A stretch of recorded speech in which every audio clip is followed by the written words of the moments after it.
Good evening, everyone. Today is Monday, March 12th, 2018. This is a municipal caucus. I had a scheduled 5:30 p.m. start. The clock on my cell phone is showing 5:41. May I have a roll call for the commencement of this caucus? Councilperson Ridley? Should be here. Okay. Councilperson Prince Airy? Yep. I got it right this time. Yep. And yep. Councilperson Baggiano? Yeah. Councilperson Young? Yeah. Councilperson Solomon? Here. Councilperson Robinson? Here. Councilperson Rivera? Here. Councilperson Waterman? Here. And Council President Navarro? Here. We have 8 members in attendance. May we have a moment of silence, please?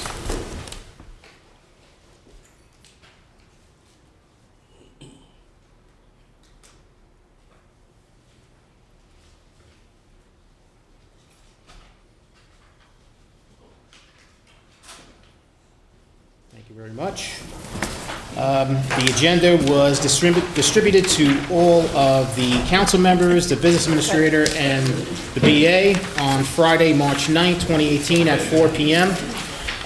The agenda was distributed on Friday because of the weather, so we didn't have that extra day in between. So I'm going to turn it over to Council President. Okay, I want to begin. First of all, look around the room. We have some new artwork here in the caucus room, as well as outside in the halls.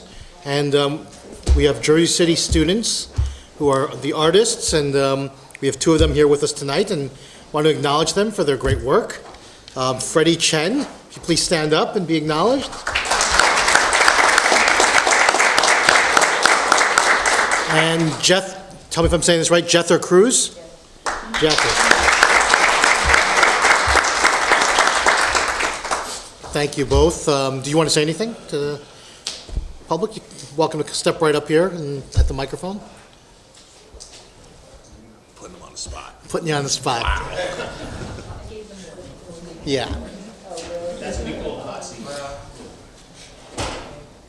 Well, the assignment was just to create some self-portraits, and we could come up with original designs for our backgrounds, and we've just been working on the traditional techniques for like drawing the face and facial features, so yeah. Very good. Good job. Very good.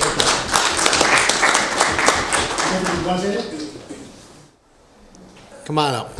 All right. Well, I'm really proud to be here. We did a lot of work in class, and we had fun being in JC Arts, and I'm also proud of all of the artwork here that the students did from JC Arts. Very good.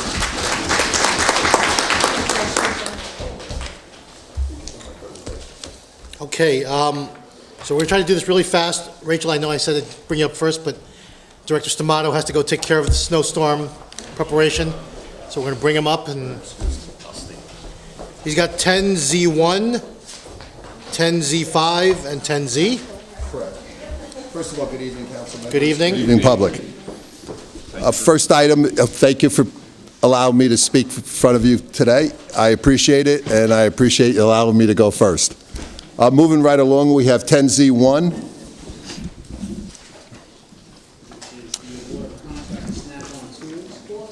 That's correct. Snap-on tools, basically, this is a little more than a regular tool. It's a balancing equipment, tire changer, and a live scanner for diagnose our equipment. This is all for the large equipment. This, the balancer and the tire changing will handle our small tires all the way up to our large tires on our pieces of equipment. Questions for Director on this? Hearing none, next item. Second item is 10Z5, I believe? 5, is that you? Yeah, I think it is. No? No. 10S, excuse me. 10. Yes, we rejected the bids due to the fact that they came in a lot higher than we anticipated. 10S, excuse me, 10S. Received by the City of Jersey on February 15th for the tree planting citywide. Correct. That's over the cost estimate, and we're preparing to go out to bid again. When we look at the contract for the planting tree, that time they're almost $300 each tree planting, the $300, and also they provide a 2 years guaranteed, after the plant. So now, why is, based on the price, probably your department calculating estimated cost around $200,000. Now they come up almost a double, but some seems like almost a triple. What is the reason that difference, that- We thought by a larger number on, it would have come in a lot lower, but it didn't. So what we're doing right now is we're recalculating the number, we're cutting the number of trees down to conform to the grant, which is roughly $200,000. Okay, so now, the tree planting, the 200,000 based on how many tree planting? I don't have that number. See, it's the variation on the size of the trees. I could get you that number. I don't have that number with me tonight. Different types of trees, the height of the trees. I think this is all planting. So most of the size are very standard size that we're going to have. No, there's variation in different sizes. Variation difference. Is this part of the CSIP grant that Yeah. the city was awarded? Okay, so we have an extension for the grant as well to That's make sure right. that it won't Yes. lose money? Okay, great. So you don't have the numbers by size, but how many foot of size, so many, and so on, so we don't have to do this kind of breakdown. I can get you that. Yes, please, okay? All right, all the different sizes, the tree types and everything else. Yes. Oh, Okay. and one more question, so this is going to be in line with the grant too, where they're going to be going into the parks as well as That's the right. playground? Sidewalk, And not, because I know that there was some confusion or some changing that Ryan must have talked about, so I just want to. Right, no, this is, Okay. it'll be going all over, Okay. including the parks. Great. And there's still 2 years guarantee for the, after planted trees, right? That's correct. We have a warranty on the trees. Yep. Okay, any other questions? None? Nope. Z? And we have Pen Z. And Z, which is the renewal of the contract with Access Control Technologies to provide security maintenance for the Department of Public Works. That's correct. This is basically for the 2 X-ray machines, one at the courthouse and the one you see downstairs in the council building. I mean, in the city hall. I'm in good shape. They supply the machines and they maintain the machines for us. Okay, so we're like renting the machine. Basically, yes. Okay. Questions, other questions? Nope. Okay. Mr. Smart, thank you. very much. How do we end it? Go Navy. Sink Navy. Goodbye. I just want, before you leave, folks, at the next meeting, you'll be bringing in regional industries? Yes, if the council wishes. Yeah. Yes, please. So now, this is the one. Thank you, Council President, to hold him another 10 seconds. That's okay. All right. When we have a meeting at the OEM office in the Summit Avenue to prepare any disaster in Jersey City, at the time, they mentioned more like the water issue in the downtown, flooding issue in the downtown. At the time, I brought up the issue, Georgia City height as, more like instead of water flow, there's a height, wind damaging. So actually, what I said is right, this past snowstorm, Georgia City Heights moves based on how much, 50 trees was down? Little more trees, because so we have a high risk of wind damage in height. So last time when we have a meeting, we should be hire some major tree trimming in our area. And you told me that, you say you're gonna hire a tree trimming company in the outsourcing, you're gonna do tree trimming, but I didn't see yet that result. Number 2, we put in the phrase for the pothole and any pothole area call, they put in the list of that, but seems like a citywide. Today, with any plan to how we're going to be attacked to pothole the citywide. Last time you did a great job. I actually printed 1 truck each or to take care of it. But seems like today, instead we give the list of the pothole, they should go out from the foot of any street in the avenue, try to go all the way down till street by street. They should do that. Those kind of. Other than that, it's going to be really bad. I agree with you. Because of the weather, the way the snow would come and the weather is changing, the temperatures, whether you have rain going into freezing, Yeah. the potholes have increased tremendously. Yes. We have our crews working 6 days a week. We have 2 vehicles that are out. We're putting down asphalt rather than what they call cold patch, which basically is what's on the road now. We plan on continuing doing that. We're not going to stop until we get every pothole in the city. It's just that because of the weather and the conditions that we've been dealing with, it's increased the number of potholes. We do have budget in our budget. We do have another truck, asphalt truck, to basically handle that and also put on a 3rd crew. We're getting to the point where we actually need that. So you're going to put like a 3 That's correct. We'll have 3 trucks. And instead of 6 days a week, why don't you put in like 7 days, even though we spend some dollars? I think that's a public in danger, but because of pothole, really it's a danger. You know, we could do that. I'll look at that. But right now, for the efficiency, the biggest problem that we have is the asphalt plant staying open. So they're open basically 6 days a week. They're not open on Sundays. Okay. But I could look at that. I do know when I was in the private sector, it was very expensive to hold an asphalt plant open for, you know, for our contractor needs. Okay, you have any plan to hire any outsourcing in the high? If we do, we will. But right now, no, I feel we can do it. You can do it. Yep. Pat, I gave Tommy a whole list of potholes to be filled, and he did a great job. He forwarded them over to me. Yeah, they did a great job. You know, worst comes to worst, I mean, we could always go out to bid or bring in somebody to assist, but right now I feel we have the capabilities of doing it. You think so? We work very closely with the engineer department. We're not taking on any unnecessary changes. The problem that we're running into, in all honesty, is the weather. I mean, you go from hot to cold, you know, and your temperature variation is tremendous. I mean, you're going from 40-degree weather all the way down to, let's say, 30-degree weather or freezing weather in the 20s. You know, that just plays havoc with our asphalt. So the reason I say that instead of fill the pothole not based on complaint, they should by street, avenue by avenue, they should be top to bottom. I agree, totally agree. Potholes in citywide. We're also putting out, I'll refer to them as inspectors, to basically give us a list, so whatever we get from the public, we're still out there going from street to street to street. But like, again, the biggest problem that we have is dealing with what we're going to deal with tonight and tomorrow. So you're going into a slushy type of situation with the possibility of freezing weather. Once you go into that situation, that will cause more potholes. Because what happens, it gets underneath the asphalt and just pops it, basically. All right, so I hope just publicly aware that our situation. I know, believe me, I have council people calling me like yourself and a lot of residents, but we're on it. Thank you. All right, thank you.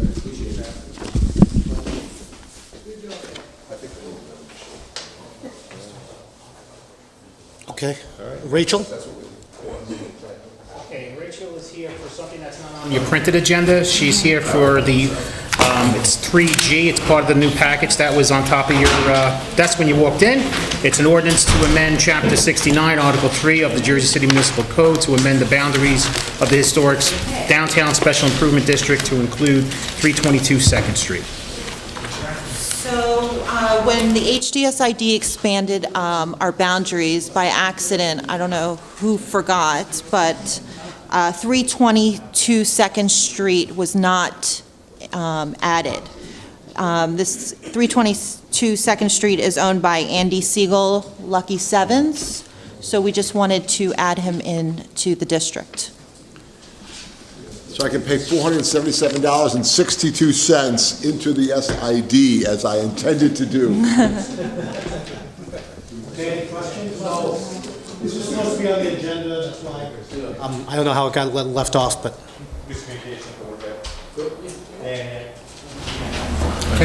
Okay. Thank you. What's here tomorrow night? It's the pedestrian mall safety meeting. What time is that? 6:30 with Director Shea and Chief Kelly. If you get out of there early, come up to the other meeting. Yes. All right. I wish I could, but we'll see. Thank you.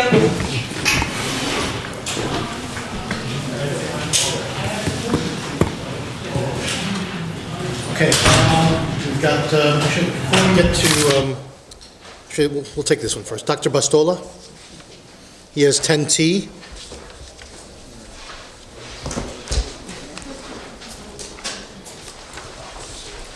Is a resolution accepting the Hudson Regional Health Commission's calendar year 2018 assessment to the City of Jersey City to provide a broad range of environmental health services pursuant to the County Environmental Health Act. Okay, any questions for? Yeah.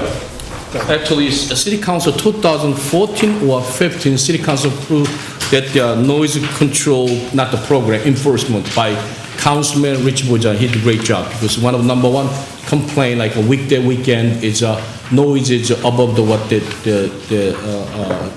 they call limit, you know. So now, I just see that Hudson County have noise control program. In other words, they're going to be enforce a noise. Then we should call that the weekday noise complaint. Not instead of city of just Commerce, can we call the county? Because when we contribute like $87,000, one of the part of that their agency do that their noise control program include enforcement of the state model noise control code. So we can call them up. No, it comes through the health officer's desk, and then we will ask the Hudson Regional Health Commission to provide the required service here. As a noise issue, he have to call you and you have to call the county. Yeah. Yes, and the commission.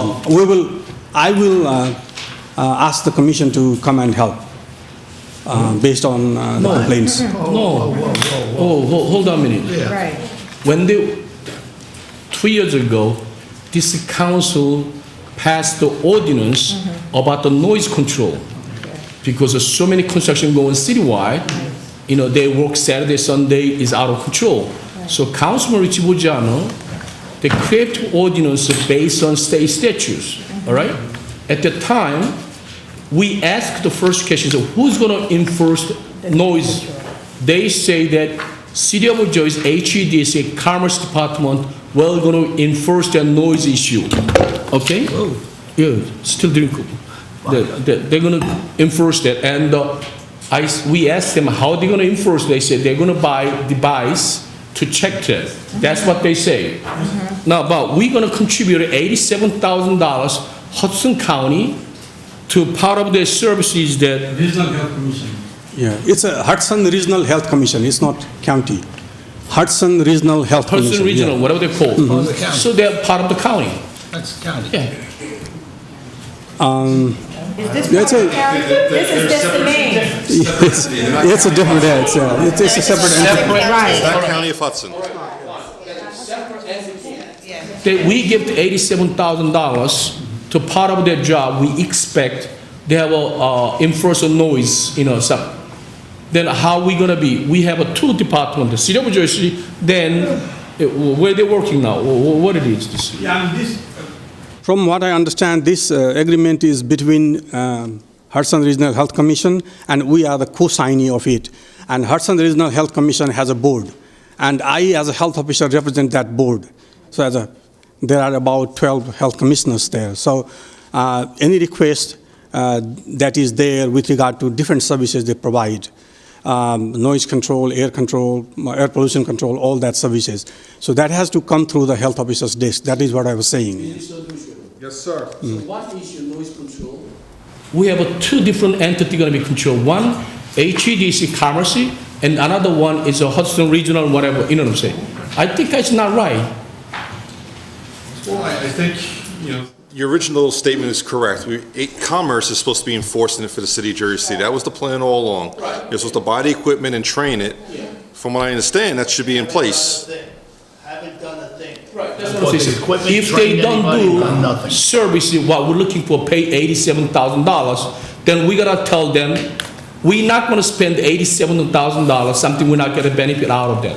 Could we have the person from Commerce come and explain the Yes, we'll program? definitely talk to Commerce tomorrow. Can't you do But that? on another issue, I don't think, the doctor's point of view, I don't think anyone should be calling up Hudson County Regional. They should have one designated representative being the point person, not 12 different council people elected as BEA or whatever. Should someone from HHS be the conduit for us. So in other words, we don't want, one is HDC, one is a Health and Human Service, two different in the department to do their sum. If we two different in the department enforce one issue, then it's not enforcement anymore, it's harassing the people.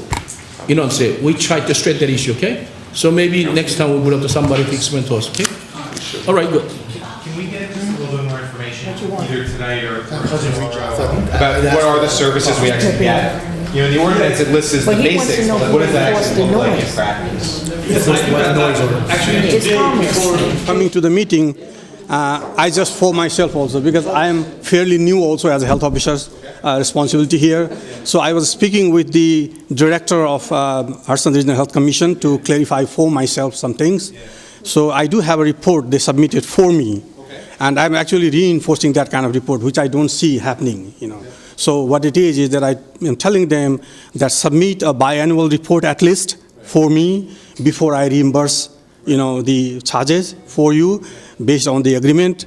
So I do have a report for 2017. They just produced it. Took for them to produce it for about 2-3 hours. So I have, and I do have. Share with the council? Yes, I have a copy. I can. I have 2 copies. I have brought. This is 2017 report. Okay. So I don't have many copies. Yeah.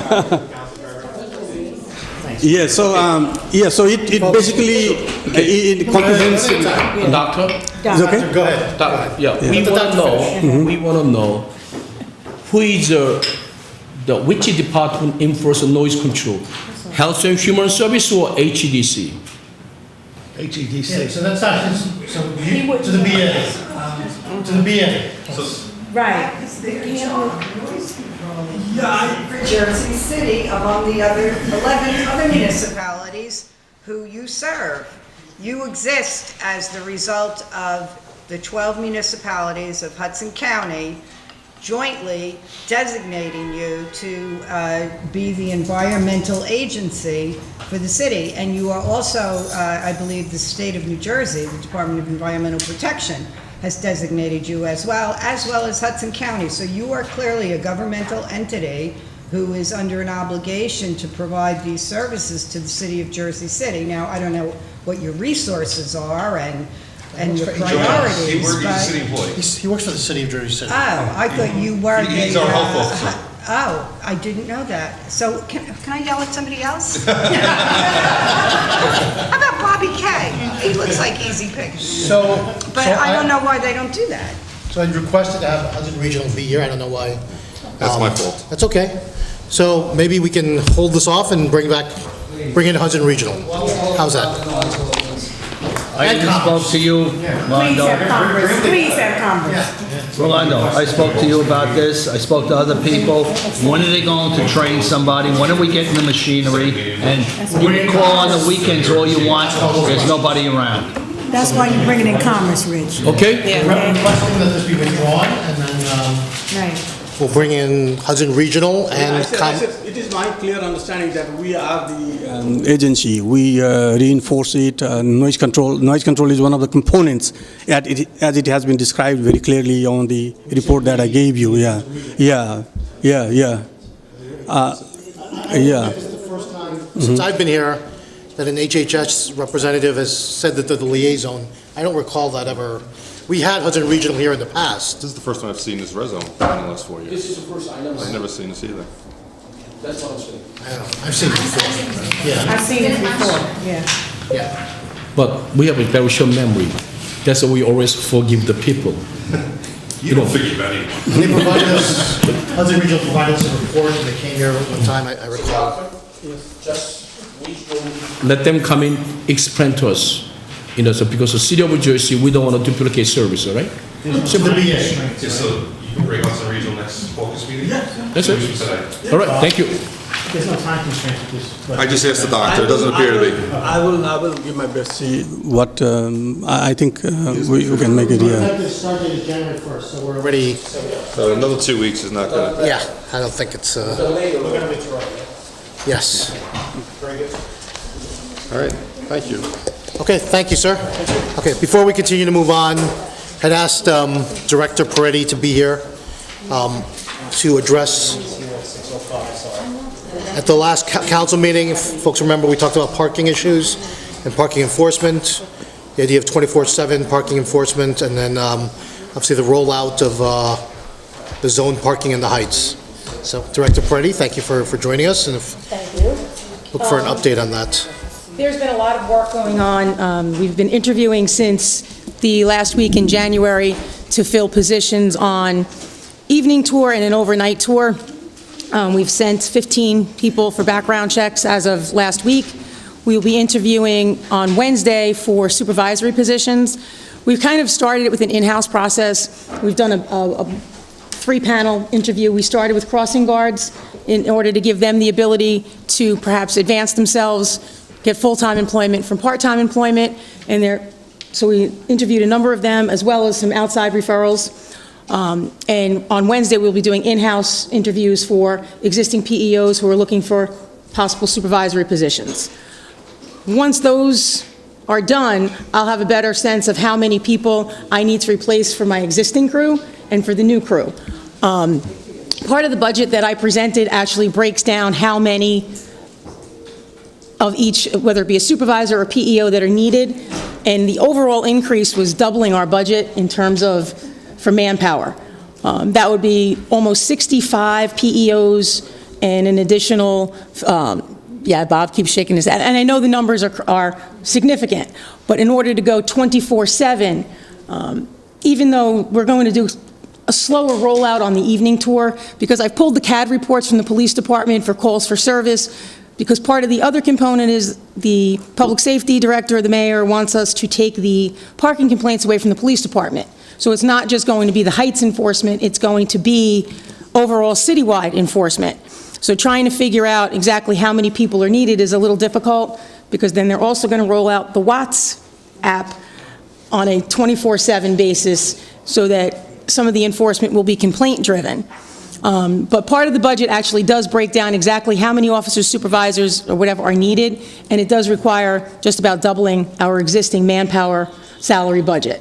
In addition, the capital budget that was presented is significant because I need vehicles. The vehicles I have are, the youngest vehicles I have are 2008s, my oldest are 1995s. So in order to put vehicles out 24/7, I need a new fleet, because they'll never make it not stopping. And part of the future, which is also part of the capital, is to try and go eventually to license plate reader technology for permits. So I can't put license plate reader technology in a 10-year-old vehicle that breaks down every other day. So there's a significant request for capital. So this is all in place, but I don't know how much budget money I'm going to get, how much capital money I'm going to get. Then I have to order the vehicles. But the steps are being taken in order to get us to rolling out some type of 24-hour enforcement. I have some questions regarding the ordinance. I raised these in a meeting with Bob, and I've raised them even at some of the community meetings. I have a concern with the employees of the Heights having employee permits that are 6-month permits at $50 every 6 months for non-residents, when the rest of the city is $200 or $300. You know, I have teachers that teach citywide that are in zones. How do I charge teachers in one section of the city one price and teachers in the rest of the city another price? So these are just some of my concerns, and if this is the way it's going to be, then I need an answer from the administration and the law department as to what I'm supposed to tell everybody in the rest of the city why they're being charged a different amount. That's one of my main concerns, and it says that you have to have an employee permit. It doesn't say that if you live somewhere in the city where you currently get an itinerant permit, if that permit is valid. So if you live in Zone 2 and work in Zone 4, we give you an itinerant permit. It's $15 as a resident. Some of that's not clarified within the ordinance, so I just need to know that those parameters still exist so that I'm not giving misinformation. There's also, Mr. Diaz told someone up on Central Avenue that everyone was going to get a visitor's hang tag. That's nowhere in this ordinance. And the ordinance that was passed prior to you, this is the actual ordinance. So that's not in the ordinance. So I don't see how you can give people up in the Heights a hang tag when every other zone doesn't have that. The only zone that gets a visitor hang tag right now is resident-only zones where there's zero tolerance. You can't park without a permit or you'll get a ticket on site. Here you're giving people 4 hours. So why would you know, so those are just some of my concerns, because I'm the one that's going to get asked the questions, and I need the answers from you guys so that I have the correct answers. So let me interject. This ordinance was passed last year with almost and largely just affects the Heights, right? So there was a start date of May 1st, And these are all valid concerns and everything. So, and there's been over a year, or approximately a year, for a rollout, and the idea was to set a date, a firm date, to basically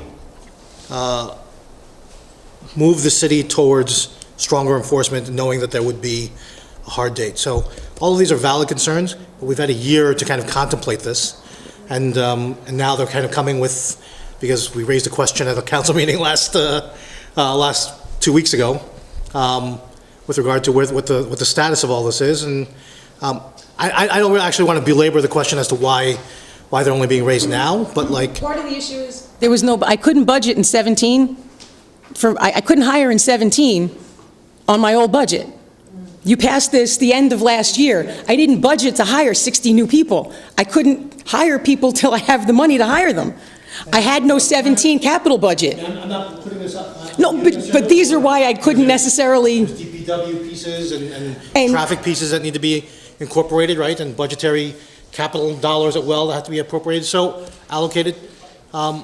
So has a plan ever been, I guess, developed in the year-long period that incorporates all of this stuff, from enforcement to the capital improvement needs and so forth, that would roll this out?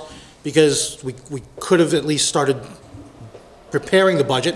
I mean, we could have done a capital budget to appropriate the monies, even though we don't have the 2018 budget in place. We could have done something in late fall, or to get the capital dollars in place for the signage and things like that might be needed. We have funding for the signage. That's not an issue. The signage Engineering has The that. signage is a small part, yeah. The bigger part is how much revenue are we going to generate? Are we going to generate enough to cover our costs? It's a significant gap. So can I say something? Councilman, Mary, thank you for your job. Okay, it's really appreciated your effort. But now, 2000, I'm sorry? Go ahead. 2015, Jersey City Heights community leaders set up the Jersey Heights Parking Planning Committee. They actually recommend this city council and the councilman and the Ward D and the C to have one Zone 16 for Heights as one residential parking. So city council passed their things. So 2017, April 2017, we support all the council person, and we give to 1 year's grace period time. The informal started May 1st, 2018. So now, committee leaders and the committee of the parking committee now, they want to know, so by working days, so maybe 25 working days left to start May 1st, but they didn't see any sign change yet. They don't have actually blank idea about the enforcement to manpower and equipment, the devices, so and so. So now, and not only that, the way you claim that our ordinance is incomplete. We got a lot of things we have to adjust it. And till today, this is the first day I heard from your side, there was some issue. Those kind of things, when the committee give to 1 year's period of time, those kind of issues actually... A number of meetings, and I raised these issues at the meetings. So it's not that, this isn't the first time I'm having conversations about my concerns, about 4 hours there, 3 hours downtown, 2 hours in Zone 2. I raised these issues at every meeting I attended. You were at every meeting I attended. We talked about the Zone 16. Exactly. But the questions concerns I have now, I raised at the meetings I was in attendance at. For 2 years, I went to meetings up at 28 School with the community present, and I voiced my concerns, and this was the ordinance that came out of a result of it. But what I'm saying today is not the first time I'm saying this. I've said it for 2 years at meetings I've attended. Okay, to the law department. If there are some changes that you require or some clarifications that you want, why don't you just send the law department a laundry list, point by point, what it is? No, you, because you're the one who seems to have the problem. Send that to us, and then we can address it. Or you can just take the ordinance and mark it up any way you want with your own language, if you want to suggest language. But one way or the other, you have to send that to us in writing. I appreciate that you have these things happen at a meeting, but that doesn't filter down to the people who are doing the drafting and the fixing. So just a suggestion. We also had a meeting in the VA's office a few weeks ago, and you're going to share the information with... We need something in You're writing. the best. Actually, if you have those kind of concerns, you should be actually, as a director of the parking division, you should bring up those kind of issues, not in the community. You gotta send to the law department to clarify all those issues. And the joining mentioned that she's right.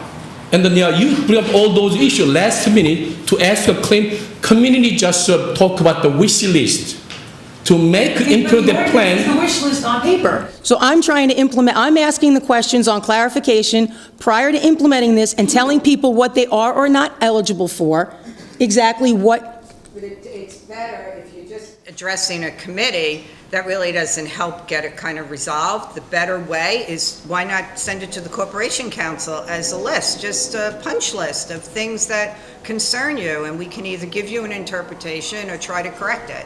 Just a thought, anyway.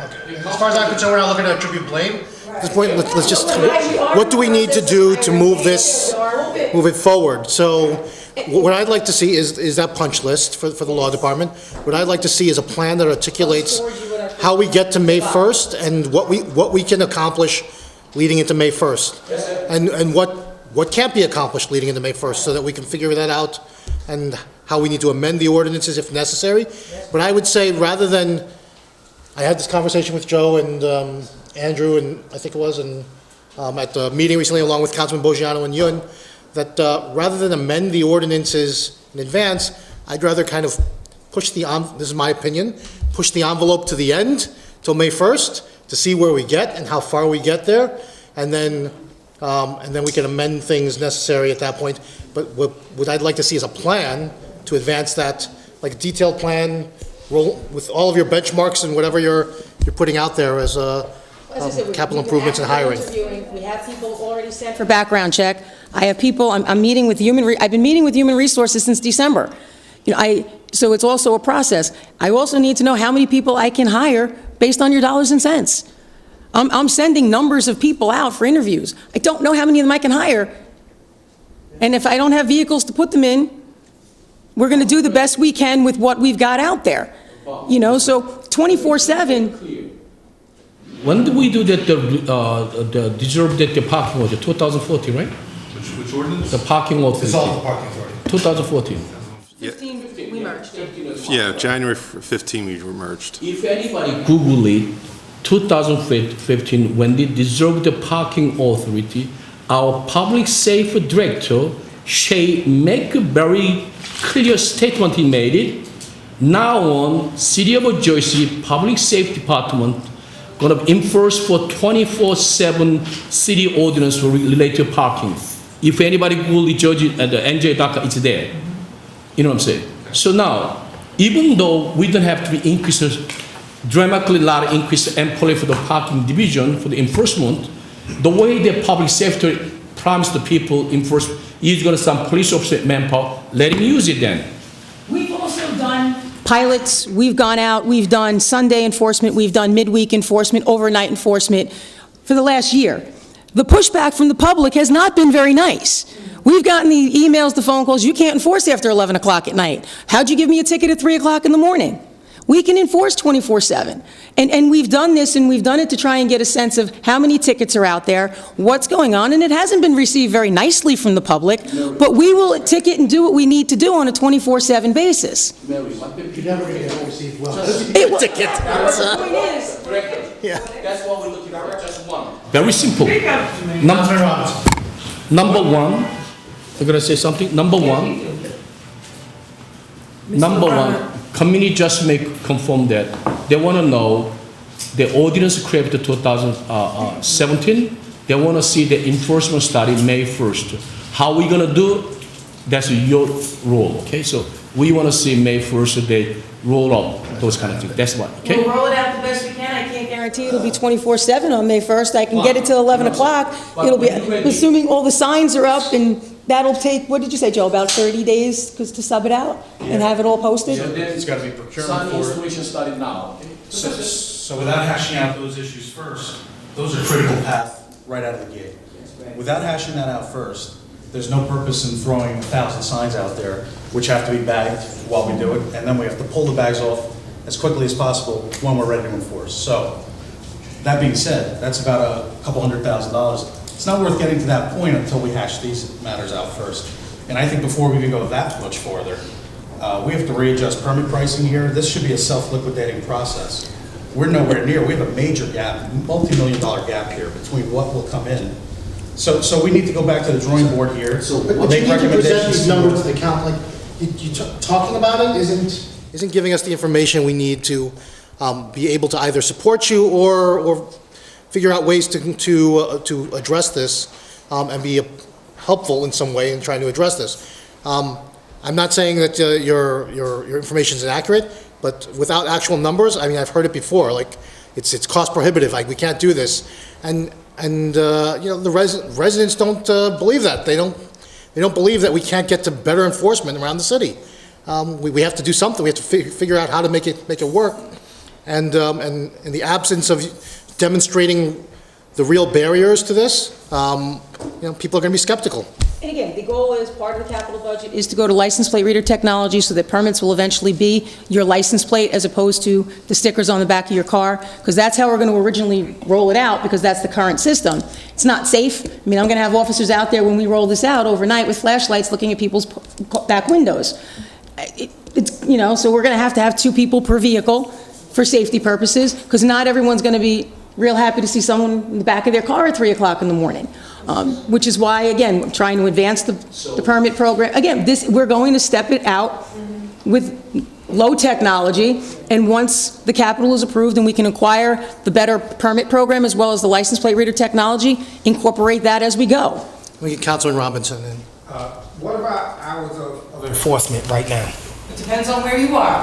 Right now, downtown, all zones right now are 2 hours, with the exception of resident-only zones. Resident-only zones are around the colleges, around Richard Street and Essex Street, where you can park. If you don't have a permit, you're ticketed on site. We no longer boot. We increased the permit ticket to the cost of a boot. So those hours are a little different because their parking issues are more centered around school hours. Everywhere else in the city right now, you can park 2 hours within a zone without a permit. Anything after 2 hours, you need a permit. So we now electronically chalk the vehicles. I have officers that go up and down the streets and log all the plates into their computers, and then 2 hours later go back and issue tickets to vehicles that are still parked there. There was a proposed ordinance for downtown that Councilman Solomon and I have looked at, but that was to increase it to 3-hour parking from 7 in the morning till 11 p.m. That gives people time to dine and do whatever they need to do. It makes it's currently, 8 a.m. to 5 p.m. So that means you could park at 3 o'clock today and not have to move your car till 10 o'clock tomorrow. With the proposal of 7 to 11, that should combat it will help people coming home from work find a parking space, and in the downtown area, push those who currently leave for work prior to zoning starting and get home after zone ending, and push them into the parking garages. The proposed ordinance for the Heights is 24/6, Monday to Saturday, 24 hours a day with 4-hour parking within the zone. And that would run from Union City, City Line to 139. And then after 139, it goes into Zone 2, which will be 2-hour parking. So do me a favor, and I don't want to hold it too long. Number one, legal issue you're concerned, why don't you communicate with the legal department, they CC to us so we know exactly what is the issue to that. And number two, and the manpowers and the purchase of new devices also, we gotta speak with business administrator people who live in Jersey City. We gotta say some funding, how we're gonna be funding for those kind of things, okay? So we got 2 things, money and the legal issue, so please. And manpower's in the works.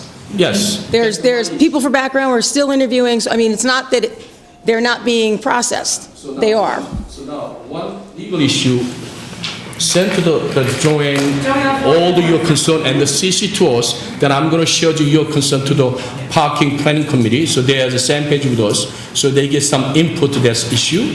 Number 2, money issue, hiring people, purchase device, equipment. We sit down with you and me in the business administration, find us somewhere dollars. And the third issue is that communication community is very important, because A lot of people still don't know they have a new rule started May 1st. So you gotta present to us some, what kind of plans you have, communicate with a resident, and also signage, you know what I'm saying? The signage will come from traffic. Yes, but one of the part of the communication resident, signs have to go first, so at least the community knows what's going on. But rules-wise, we set up 4 hours, 24/6, community make a very clear statement that they don't want to change that rule, period. And that's fine, but you're zoning an area that's never been zoned with even 8 in the morning till 5 in the afternoon zoning. So it's now you're going to 24/7. Yes, make it possible. With your leadership, that's what we're looking for. Okay? Is that possible, Joanne? Right. Yeah. Is that possible? You mean just strictly enforcement? Yeah. That we've never done before? Yes. Is that like? I mean, technically it's legal. But it's insane. Well, I wouldn't like to be sitting in your It's seat, going to I know include that. holidays as well for regular enforcement. Because if they're working 24/7, it means they're going to be out there on Christmas and Thanksgiving and all those holidays. No, that's not true. No, it is if it's 24/7 enforcement, because the heights is your ordinance, but 24-hour enforcement is citywide. So that's what I'm saying. So now, that's the case, we can amend it in a holiday is way. So that. You said public safety director wants 24/7 and us to take the parking complaints away from the police department. That means they would be working on Christmas and Thanksgiving and the day after Thanksgiving. But this is all part of going 24/7. I'm going to have to staff this and tell them what their hours are, what they're working, what the union contract is going to be. Detail what the issues are, and then we can address them one at a time. It's just simple amendments to the ordinances. Councilman Boggiano. I think the police director is way off base in saying taking away the parking complaints from the police department. He's way off base. And I just want to say, I put Mary. If we can get your comments, we'll do revisions, we'll share it with members of the council that are interested, and then we'll go through several drafts until we get something that works. Parking zones, it's not just going to have to be communicated in the heights, it's going to have to be communicated citywide. Right. Because like over by me, we have zone parking, zone 8, which is 3 to 9, now you've got changes to downtown, you've got these changes in the heights. And sorry, James, not to put that before that. Yeah. But then too, for these other areas where there's no resident parking, like in my ward where we have issues with commercial vehicles over the weekend and issues with cabs, like I think it just, there are too many questions, so getting that list illegal and having the broader communication, I think is going to make everyone's life easier, in theory. But the fee has to be the same. Yeah, the fee has to be the But same. Mary, the fee has to be the same across the board. It has to, because we'll have problems going from one ward to the next. That's right, you said that. The fee has to be the same going That's across the right. board. It has to be. Because we will have problems throughout the city. We will have 150 speakers in one night.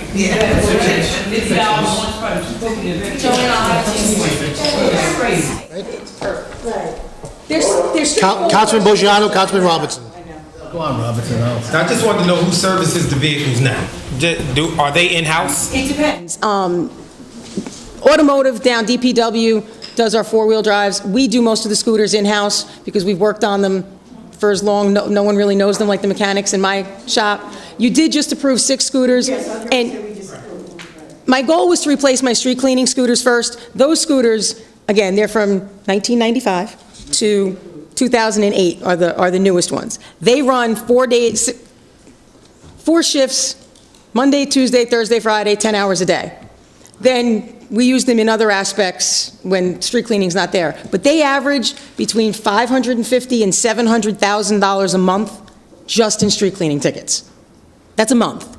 So for the 6, I am very, very thankful for the 6 you approved for $197,000, and I will be asking for 6 more to totally replace my street cleaning fleet. And again, they lasted 20 years. So you definitely get your money's worth, but they're kind of falling apart now. Okay, so Councilman Boggiano, I'm sorry, Danny, you done? Mary, I just want to say I've called you numerous times in the last few weeks. Thank you for everything. You're welcome. I tried. So just to recap, so we're going to get the punch list to the law department, and they're going to work through that, interact with the council people, and I'd like to still see the plan as to how that rolls out through May 1st, and then, again, if things aren't addressed by that period, then what's the plan beyond that, or what you're proposing as a plan?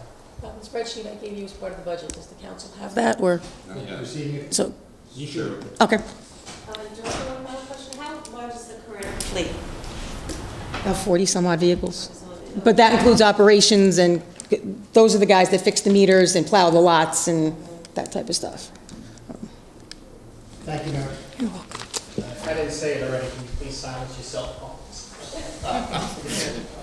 Okay, we've got Kate Lawrence here, the Office of Sustainability. She has 2 items. Hello, everyone. And 15 minutes. So 3B is the first item.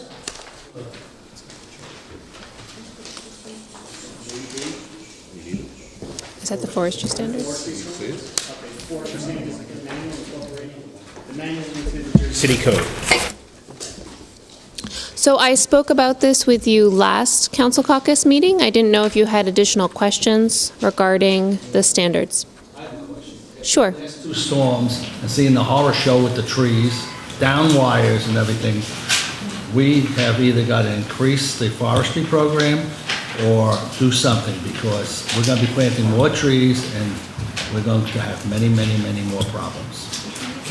So the way that these standards are set up is that they're supposed to make it so that the trees that are planted are healthy, and that we make sure that we enforce that. However, it has nothing to do with Parks and Forestry staff.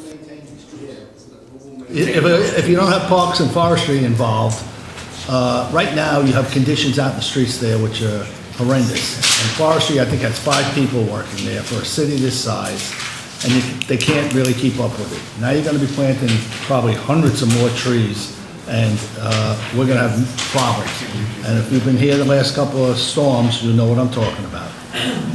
I know that, the trees coming down is always a problem during storms. You can't always get in front of it. I wouldn't know, because I don't do the maintenance piece. I'm just trying to make sure that we address the residents' concern of needing more green spaces within the city and needing more trees to deal with our stormwater.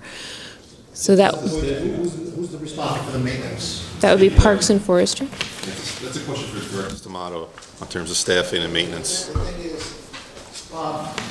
The other night, the last 2 storms, and Danny, you know well, I was out there, Danny was out there, it was a horror show. Limbs coming down, trees coming down, and, we're going to be planting trees throughout the city, many, many more trees, and if we don't have the manpower, or we don't have a proper forestry staff, there's no sense in planting any more trees. And I'm very pro-trees, all right? So I don't have any statistics in front of me regarding how much worse trees coming down within the city here are compared to other cities. You're saying that it's a horror show. I don't know that it's any worse than any other city. That just sounds like, yes, trees always do have positives and negatives, and their positives outweigh their negatives. So they bring a lot of things to the city that are really important. And so we're always going to have the issue with storms and trees. That is, that will continue, but the trees bring a lot of additional benefits, such as dealing with our stormwater. Comment to that point, Rich. Part of the reason why so many trees have come down is because the wrong trees from decades have been planted in the wrong place. A lot of the trees that came down were pear trees that grow in Y formation. They're very top heavy. They're going to come down the storm. So I think, though, with the forestry standards and planting the right tree in the right place, it won't address the issue of the number of people that are working for forestry, but it will help with the trees that are coming down currently, because they're just not right for where they're planted. But let me ask you this. This ordinance just talk about tree cares and maintenance, right? And planting. Yeah, planting, that's it. Well, he's talking about maintenance. This one. There's a section on maintenance in here. Yeah, maintenance section. Page 17. And if you want to update it or do something to amend it, we certainly can do that, but... No, I was out there too. I saw it. We have a number of neighbors that had to actually... Perhaps you guys can review in lieu of Councilman's concerns, their valid concerns, storm and whatnot, maybe along with Department of Public Works and Parks and Forestry, look at the maintenance section and just see if it's... We could, but this is is mostly geared towards developers. So basically, this document, although the front section, there's general street tree information just stating what, how the city operates, basically is just information for residents so that they understand what the current rules and regulations are. And it doesn't necessarily address what the policies are on the city side, because that is something that Parks and Forestry decides through the Director of Department of Public Works. However, what this does is this creates standards for when people are planting trees and putting in new developments about how many trees they have to put in, but also how those trees are put in, to make sure that they're put in at the right distance from equipment, to make sure that we don't put trees underneath power lines that are the wrong trees that will end up, disrupting the power lines, making sure that trees are put in the right location regarding sidewalk width, so we don't have a tree that will take over the sidewalk that's too big for the sidewalk. It also has the standards for developers, so that when they're putting in a tree, that tree is properly maintained, and letting them know what they have to do in order to maintain it properly. We currently, the system is that we already have. So, to your point, Councilman Boggiano, the number of trees that are planted has already been determined by the ordinance. This does not affect that. All this does is says how they should be planted, meaning, have they planted correctly? Are you choosing the right tree? Are you maintaining the tree correctly? So this should help with tree problems within the city. Regarding Parks and Forestry, this will not increase their manpower, but this does provide a nice, list of how the trees should be maintained, and hopefully our Parks and Forestry Division will also be following the same standards. Yes, but I have no jurisdiction over that. The standards apply to them. Right. Okay. So to the BA.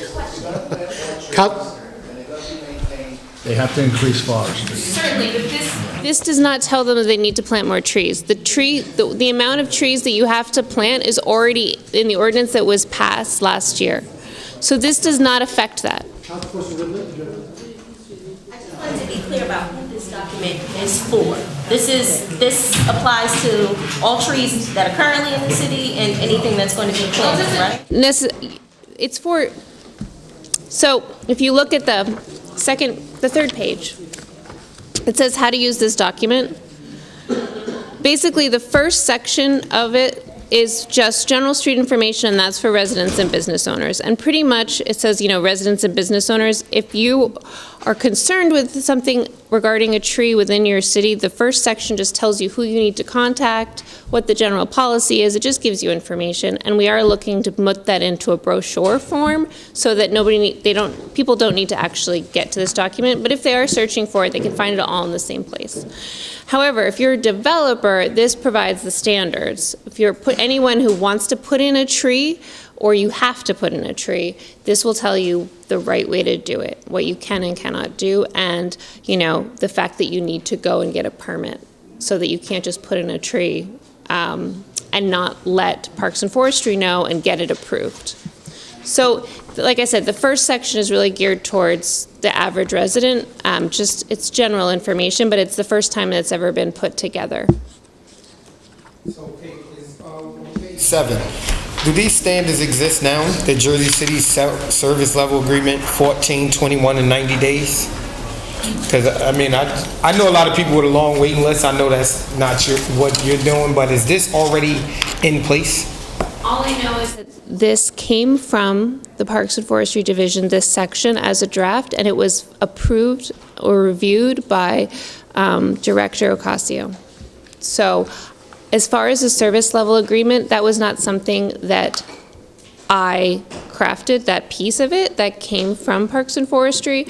And like I said, it was reviewed, and there were some minor changes that were made by Director Ocasio. My question, as it pertains to developers, how will you be promulgating these standards to them? This will be posted on the city, so it will be under Parks and Forestry website as well as the Planning Division website. And all of the planners are going to receive hard copies of it. I have a meeting with them, all of the people in the planning department, tomorrow to go through it so that they're well versed in the standards, so that they can make sure that the developers get the correct information. And we will be having an interdepartmental meeting about how trees are managed and how permits are managed and requests are managed later on this month. So I would just suggest, I don't know exactly how the process works in planning, but if there are applications for like site plan approval or things like that, then they should incorporate some language in it that says that they should comply with the referred to these standards. Well, the ordinance, so there were two ordinances that were passed last year. One was 321 and one was 345, 65, 66, and 70, sort of all together. 321 was basically about trees. It's just regular chapter. 345, 65, 66, and 70 dealt with the zoning code, so they're required to do it, to follow these standards. But you need to know they're required. Exactly. So, You have to get that information. yes, so we will put it into the application information. Yeah. And I will also share that with the New Jersey Development Agency so that they know that they need to update any of their application materials to reflect compliance. Okay. Next item is 10W. So, basically, the city received a $30,000 grant from from Sustainable Jersey. We applied for the grant with Montclair State University. So we have an tentative. We already have a written agreement with them, but it didn't come in the form of this MOU. So the MOU is now going before you in order to make sure that they can get paid in the future. But having an arrangement with Montclair State University allows this grant funding to go further, because $30,000 won't necessarily get you much if you were going for an outside consultant, but using students and having them work on the project will really allow us to create a great product with a limited amount of funding. Did we partner with Montclair instead of one of the local schools? Do they not have like sustainable? Because they have an Institute for Sustainable Studies, and they have a connection with our environmental commissioner who, not a connection, but they approached her for projects saying we would love to get involved, and they started working on projects without having any funding, and it was our suggestion to approach this grant in partnership with them. Originally, we were going to go for the grant separately by ourselves, but I knew that $30,000 wouldn't go far. But there aren't any local schools that have an Institute for Sustainable Studies like this. So are there any Jersey City student residents that are a part of the program at Montclair State? I don't know. I'm not sure, but Check into that, make sure they can get first preference. At least, I mean, if they're going to be working in Jersey City. okay, I can definitely ask. There were already some students that expressed interest in the program, but I think I can definitely ask the directors if we can give preference to Jersey City residents. Okay. Is there any way to get I know it was for students and it's part-time, but the product a little sooner? I think it was like summer of 2019 it's supposed to be delivered. That was the grant. Okay. The grant itself is a 18-month grant. Yes. Okay, so then are they going to be able to deliver the report in a more timely fashion? Well, I think it's possible. However, they're doing it, 10 hours a week, and there's also the summer break. So I think the only way that we could have them produce the product faster is if we found additional funding and used additional help. Because based on the amount of time that they can give and balancing with their course load, it would be difficult. Okay. Thank you, Kate. And the requisition number is forthcoming. I will hope to have it tomorrow, and obviously if it is not available then it will not go before the council until the next meeting. Ms. Davis. We have Angela Davis from HHS. Angela Davis. Hello, everyone. What's your title again, Angela? Director of Food and Nutrition. Food and Nutrition. She has 10U and 10V, Councilman Young.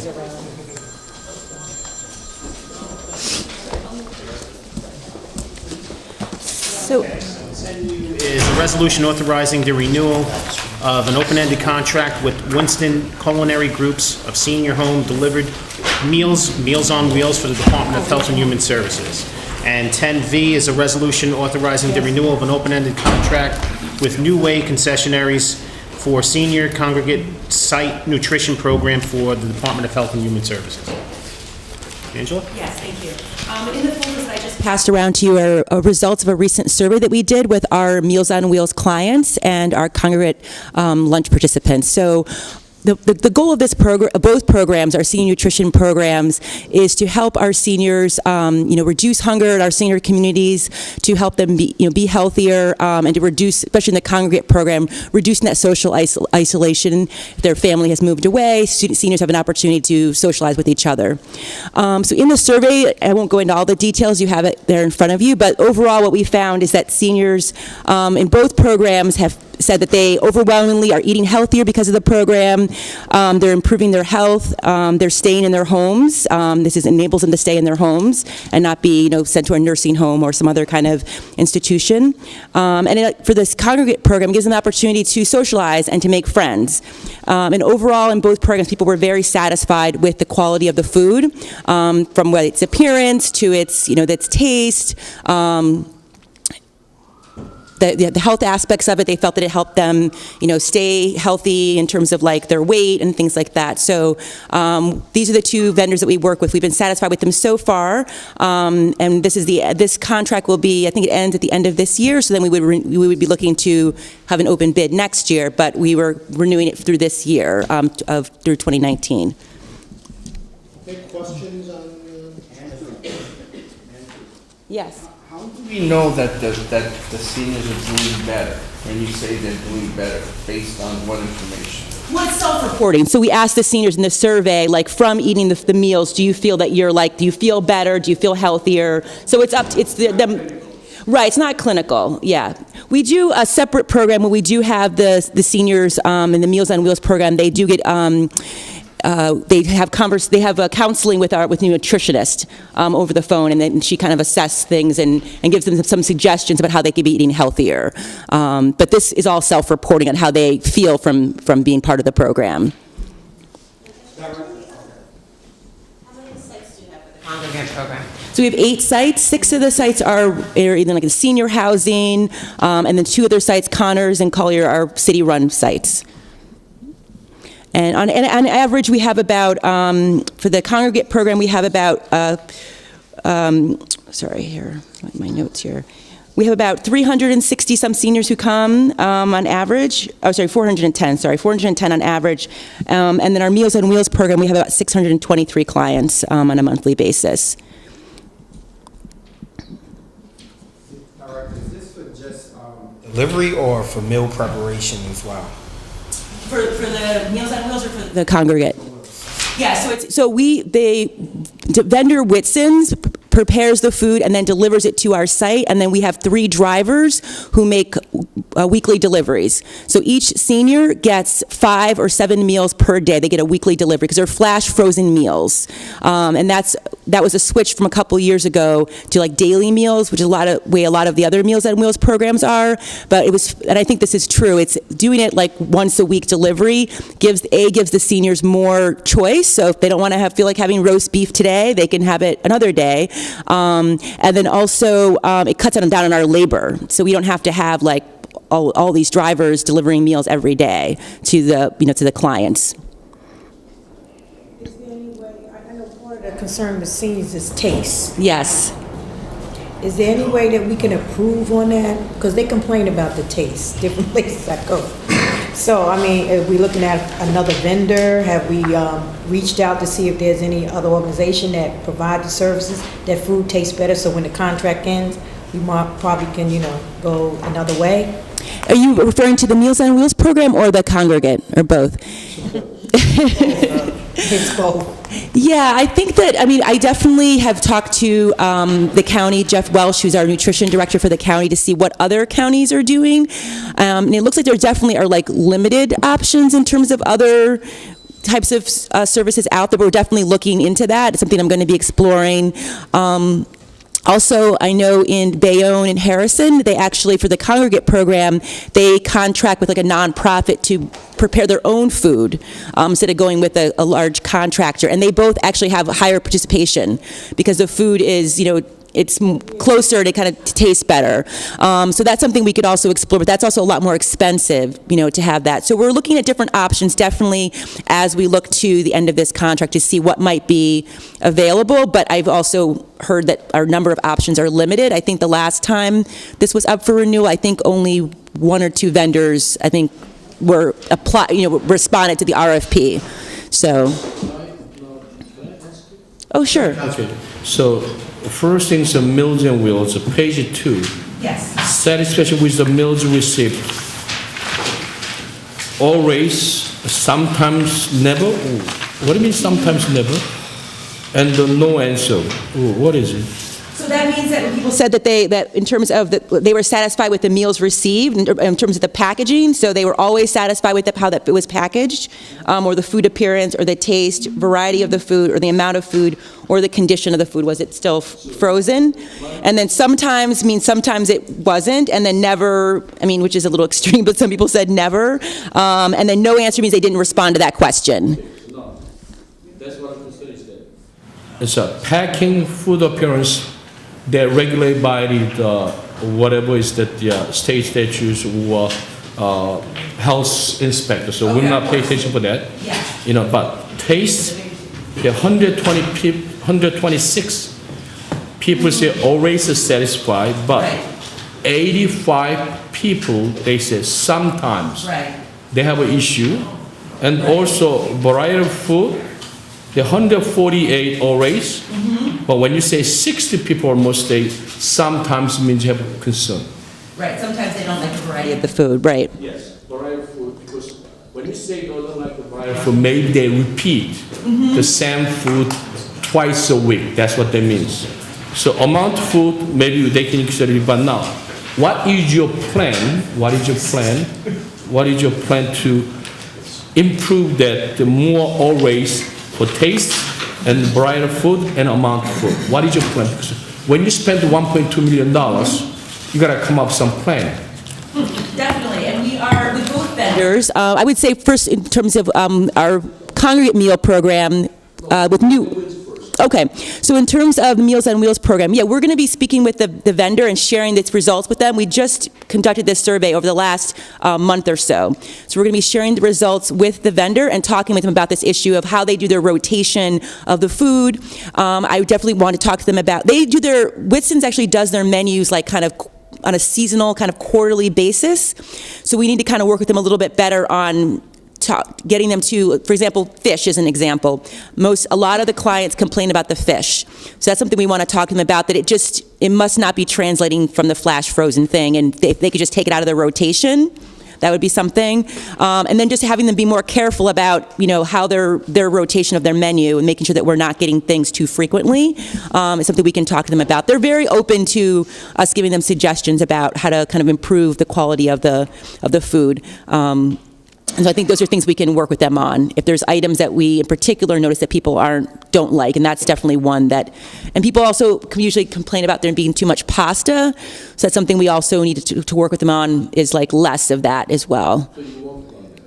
Yes, we're going to be speaking with them. We're going to share the results of the survey with them, because we just finished it up last week, interviewing the clients, and then we're going to share that with the vendor to get them to make these improvements. So when you do survey, how would you conduct the survey?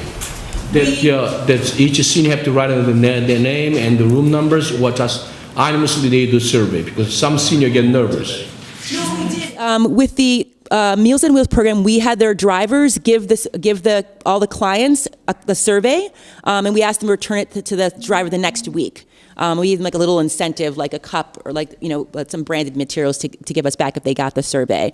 And then at the congregate sites, our lunch site staff passed them out and asked the seniors to return them to them. So they didn't have to write the name, anything like that, right? No, we kept it. Yeah, we kept it anonymous just to keep it. So we got honest feedback. Yeah.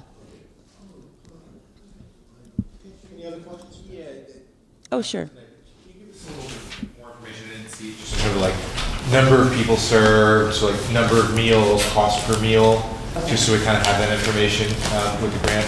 Sure, yeah. Okay, so just number of people served, number of meals and cost per meal? Yeah, we can get that, yeah. Thank you. And I definitely have the number from last year, but that we already have. James Solomon, Councilman, did you write? $1.2 million that include the transportation or just cost of meals 1%? Last time, 2017, they provide around 900. That's what I understand.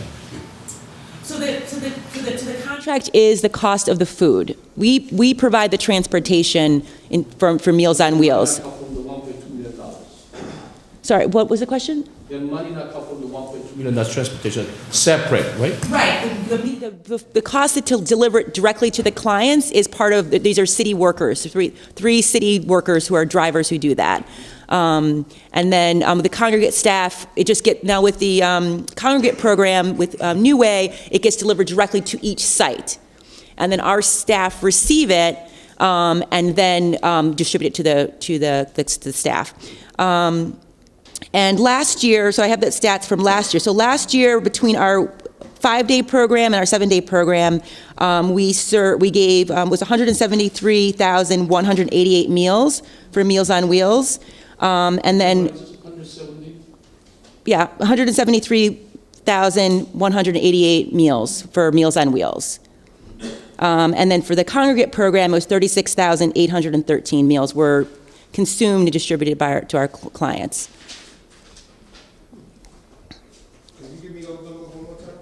In terms of the meals that were consumed or delivered to the clients, it was for Meals on Wheels.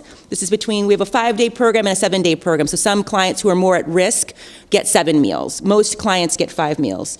So last year it was 173,188. That was for the Meals on Wheels program.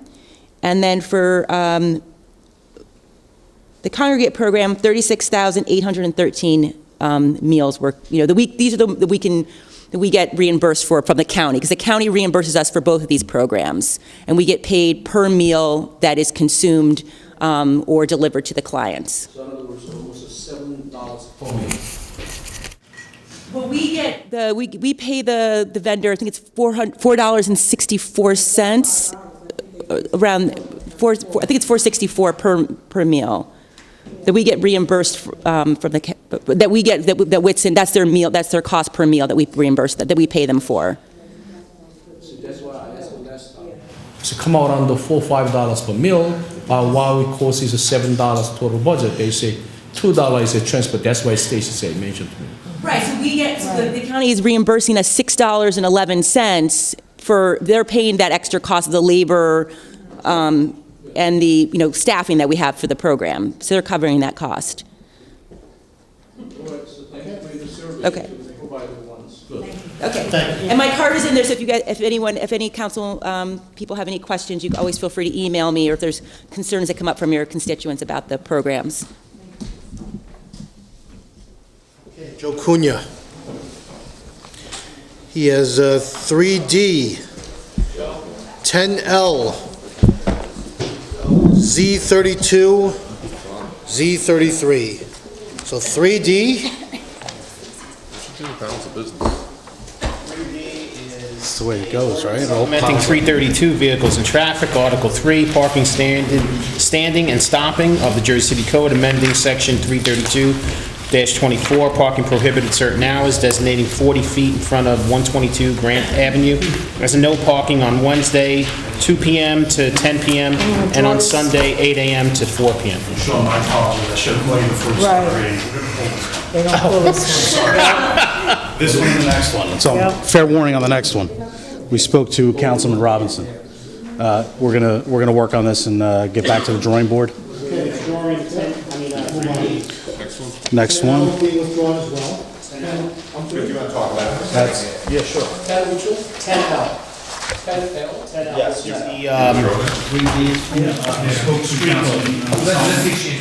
What's the other alternate? Where's the Jersey Avenue Parade? That's It actually never, did you find it on there? I must have. Yeah, 10R. it's 10R. I think it's both L is being withdrawn too, but 10R is the one I think for Joe. Yeah, I was going to save that one for last. L is being withdrawn, okay, everyone? Now we're moving on to 10R. We're not gonna, oh, wait. So are we withdrawing 10L? Yes. Okay. I was going to save R for last, but we can go right into it now. R is being withdrawn at the recommendation of Councilman. Yeah. So I wanted to make sure that we discussed it tonight while pulling it, reasons why and how we're going to proceed in the near future and roughly when with proposing this again. This is 10R regarding. Pertaining to the Jersey Avenue Bridge. So I'll be very brief on it. Really? Well, maybe not. I'm going to try. Brief for me. Okay.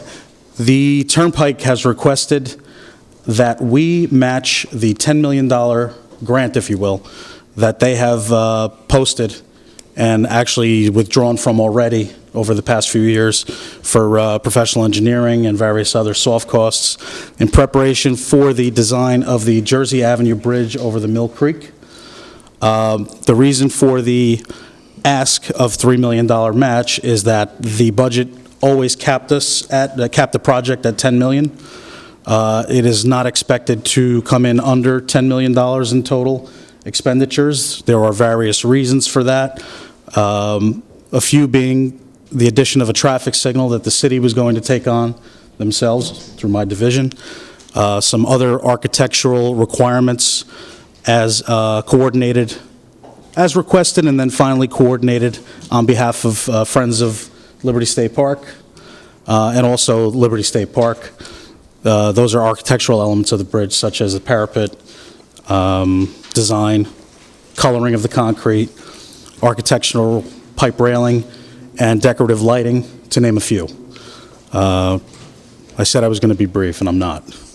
So, that being said, we need to discuss this at a later date. Councilman Solomon would like to discuss it with certain community groups. We have presented to the Van Voorst Park Neighborhood Association. Overall, I thought it was well received compared to what I was expecting. They have some significant concerns and a few unanswered questions. That being said, I wanted to make sure that we discuss this a little bit because this does stand to benefit other wards such as Ward A and Ward F, most namely, especially on the east side of anything east of Garfield, but also as far-reaching west as Ocean Avenue and maybe beyond. Yes, sir. Nobody's been able to give me the answer to this. I know Yvonne will probably remember, he'll probably remember right there. Okay. And maybe our lawyer here will remember. You. 15 years ago, this was a major battle here in Jersey City with the DEP over the little fish that breed there. What happened to the little fish that breed there? And they said, you cannot do this. Now all of a sudden they can do it? So I know nothing of the little fish that breed there, but I do know, and this was, multiple people brought this up at Van Voorst Park Neighborhood Association meeting as to various aspects of an environmental study. The full environmental study has been completed in accordance with all NJDP regulations by the Turnpike and their professional staff, as well as consultants, and they've satisfied every one of those permit requirements for the various permits required for this bridge. I would just add to that, this actually was reviewed extensively by DEP, and the whole of the last 2 years was really the DEP review. There's other design constraints as well, but the DEP review was quite extensive, and to the point where the Turnpike got frustrated with their own. Yeah. You see, you weren't, well, most of you weren't here then, but this was such a major battle. It's like ironic that now, say 10 or 15 years later, it's like they're saying it's okay. I mean, it could be in 15 years, things change significantly, especially regulations-wise. Fish died away. DEP, administrations change, the heads of the DEP change. That's why not a Also, I do want to note that there is a part of this project is a land swap with federal government. They also have to meet EPA regulations to some extent. So in order to... Well, you remember it. It was a major battle, and it was like the people downtown were going nuts, and they didn't want it. And it just seems like how the DEP and everybody else is like... I have a theory, but I won't share. I'll share next time. The only thing just briefly was engineering did a presentation at Van Voorst that Joe mentioned, and there were a number of questions the neighborhood association had. that I want to make sure that Councilman Robinson and I work through with engineering before we vote on it, just to feel like the community has had their questions answered, they may have some chance to have input. I imagine that process won't take more than a month, but I figured, I asked Joe if this was, urgent, and he said we had a little bit of time, so we'll kind of try to get their questions answered, and then obviously come back to you guys. Make sense? We should set up a separate meeting. Yeah, to discuss. we will. Yeah. Is that Laura emailed you that? Okay, great. Yeah. Okay. So I'll move back to the other. So we're going to go to 10Z32. Yes. 32 is. Okay, yeah. Resolution authorizing the award of the contract to J&A Alexander. This was on the February 14th meeting, correct? Correct. 2 meetings ago. Right. And there were some questions from council as to the CDBG process and allocation of funds. Council President, is it safe to say that your questions have been answered, specifically regarding this project by CDBG? And I think there was another council. Okay. I'm sorry, yeah. What were the answers, please? We're out of time. I think it's basically that we're out of time. Yeah, it's old funding. It's just, So this is the CDBG money. This is money that was pre-approved earlier in 2017, and this is us acting on that. Council, I think previous council amended the action plan, which then triggered a public hearing, and then you got approval from HUD to spend the money in this area. To not spend it now would mean we would lose it, because it's too late to amend the plan again and then have a public hearing and have HUD approve it. So you're kind of locked in at this point. Okay, so for excluding this for a second, do you feel like there's a broader policy conversation with CDBG about how the money's being spent? yeah, so the conversation I had with Director Gandula was the process by which we make the decisions to appropriate this money, and the whole process of developing the action plan and identifying priorities and so forth. And so we didn't come to a resolution, but the follow-up was essentially that we need to work out a better process to ensure that council input on the priorities here and working together to ensure where the funding goes, yeah. Okay. I understand we're on deadline now, and we're at the, is it dropped as like right now? For this I think to we're spend? overdue. We're overdue? Okay. Yeah. Division 0, and part of the conversation we're having now is making sure that things like bump outs and daylighting are done in tandem with these resurfacings. Was that taken into account when this was out for bid? Partially. Partially? It was certain areas will be addressed to that end, but there's little we can do other than formal big bump outs, which in hardscape concrete, which changed the entire topography of the street, the drainage, and it brings a lot of other issues to handle when we do that. There are other ways that Vision Zero, actually, we have the kickoff meeting tomorrow, the task force. We will be moving very shortly before this council to approve a engineering consultant contract to help us develop that plan. The clock started ticking on our 1 year. I have some funding already programmed in this capital budget that will be coming before you shortly as well. That will get us a jump start on a significant amount of Vision Zero improvements. But for example, specifically to the end of bump outs, it looks like the initial, not to get too ahead of the task force, the initial attack on this as far as bump outs will be an expansion of the program that we've already laid out, which are the painted, striped type of bump out. See how that works, and target with a more strict plan with funding for the hardscape bump outs where they belong. From Community Park going south, how far south? This is as far south as just past the firehouse where Bergen meets JFK on the south end. All right, that's what I thought. JFK. So then would it be possible then to institute at least some inexpensive components of Vision Zero, just so we can start maintaining that standard and having that become part of these? Yes, and it's also important to note that notwithstanding what happens with this project, the types of bump outs and traffic calming that would require largely striping can be done at any time after this project is complete. That wouldn't preclude, completing the project would not preclude that. How going forward will, like, sort of the Vision Zero principles that Mayor's talking about be incorporated into any, kind of major resurfacing project? I anticipate, ahead of the fact that we haven't written the actual book on Vision Zero, I anticipate that one major requirement will be a checkoff, if you will, a review by Vision Zero. Okay. Or by a Vision Zero type task force, because the task force does dissolve once we present the Vision Zero plan, which will be presented as, I think, proposed legislation eventually. This is maybe a separate conversation we can offline about, but when the spring and summer months hit and we're working with PSE&G to fix all the roads along the west side that they need to fix, and we have a resurfacing list, can we maybe revisit this to make sure that that's all happening in tandem as well as early as the summer or spring when we start? Council President just requested a list of... Just be careful with that. PSE&G's obligation is to resurface the road, so any of these additional costs will have to be budgeted. It would be us. So I just want to make sure. But no, just so we're having that conversation. I'm glad Jeremy brought that up. Who's responsible for what? Yeah, I'm glad Jeremy brought that up. They could definitely, so basically, we're going to get a clean slate on those streets, right? So some of that money that we've budgeted and hopefully will be approved in the capital budget includes, it's a citywide budget. So, yeah, and it's a decent start, I would say, in my opinion. I'm compiling the list that you requested of all of the non-city funded paving that has occurred in the last couple of years. But a big part of that, so our preliminary numbers are approximately 8 miles, $3.5 million of money that we didn't lay out at all. That was all done by... That was one part of the request. The other part was the actual permits.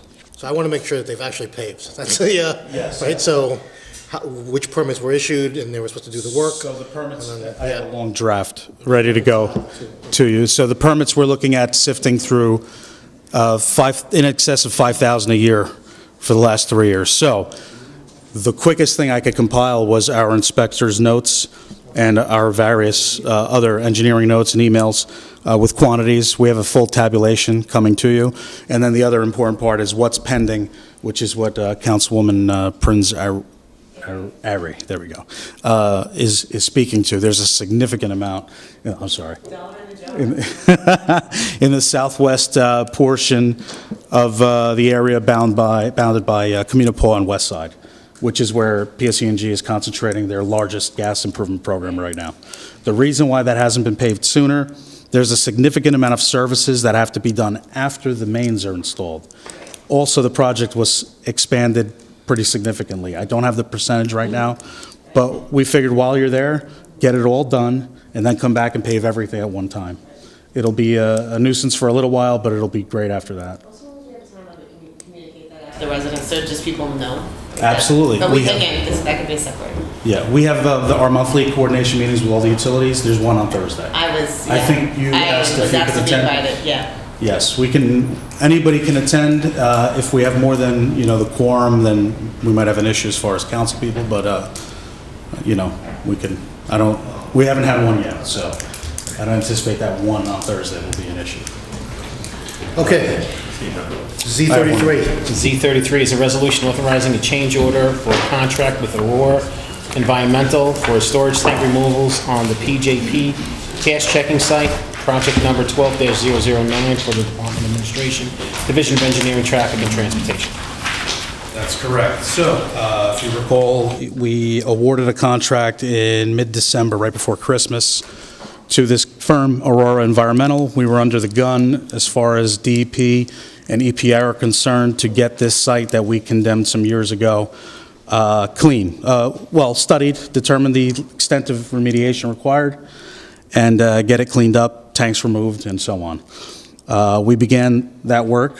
We had 4 known tanks at the time, with 3 other areas that were noted as anomalies that were picked up on the GPR, which is ground penetrating radar. It's a system that uses magnetic resonance to determine what kind of metallics and concrete hunks we have under the ground. As we went to pull the tanks we knew about, we had very minor issues there, but in the anomaly areas, we found 6 additional tanks that were unknown, most of which have product of various sources in them. Also, one of the original 4 tanks, when we went to dive in and pull out this so-called 550-gallon heating oil tank. It looks like it's probably about 6 times that size, 3,000 gallons, and it extends under the footing of the building. So now we need to do some selective demolition on the building, which includes some asbestos abatement and some lead paint abatement. Regardless to say, we are going to be well over 100% of the original contract. That's why we are before you with this amending resolution for a change order to the contract.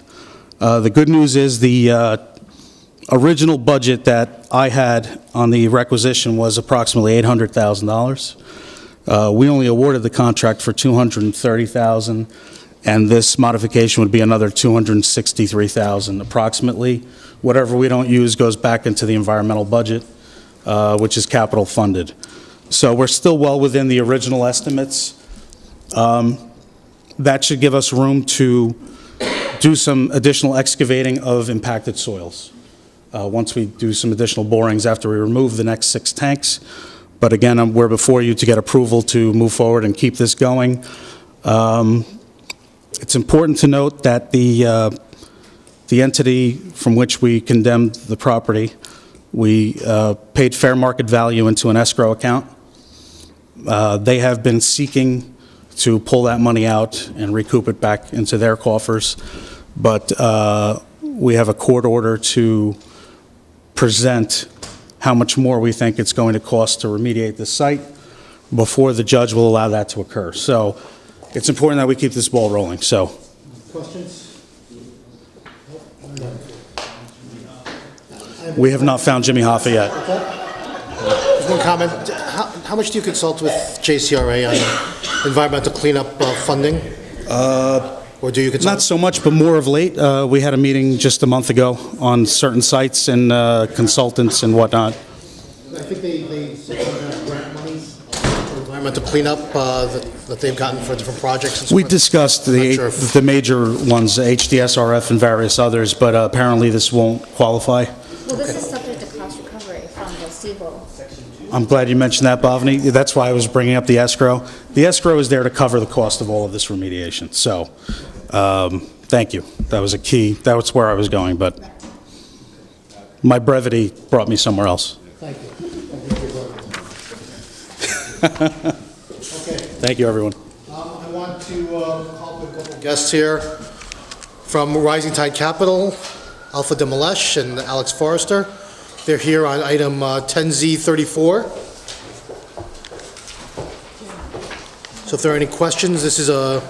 10Z34 is a resolution approving the sale of 311-315 Martin Luther King Drive and 167 Claremont Avenue by 311-315 MLK LLC to 311 Martin Luther King Drive LLC and authorizing 311 MLK Drive LLC to assume the city's mortgage and deed restrictions against the properties. All right. Thank you. Okay, do you want to take it away, or are you just going to do it? Okay.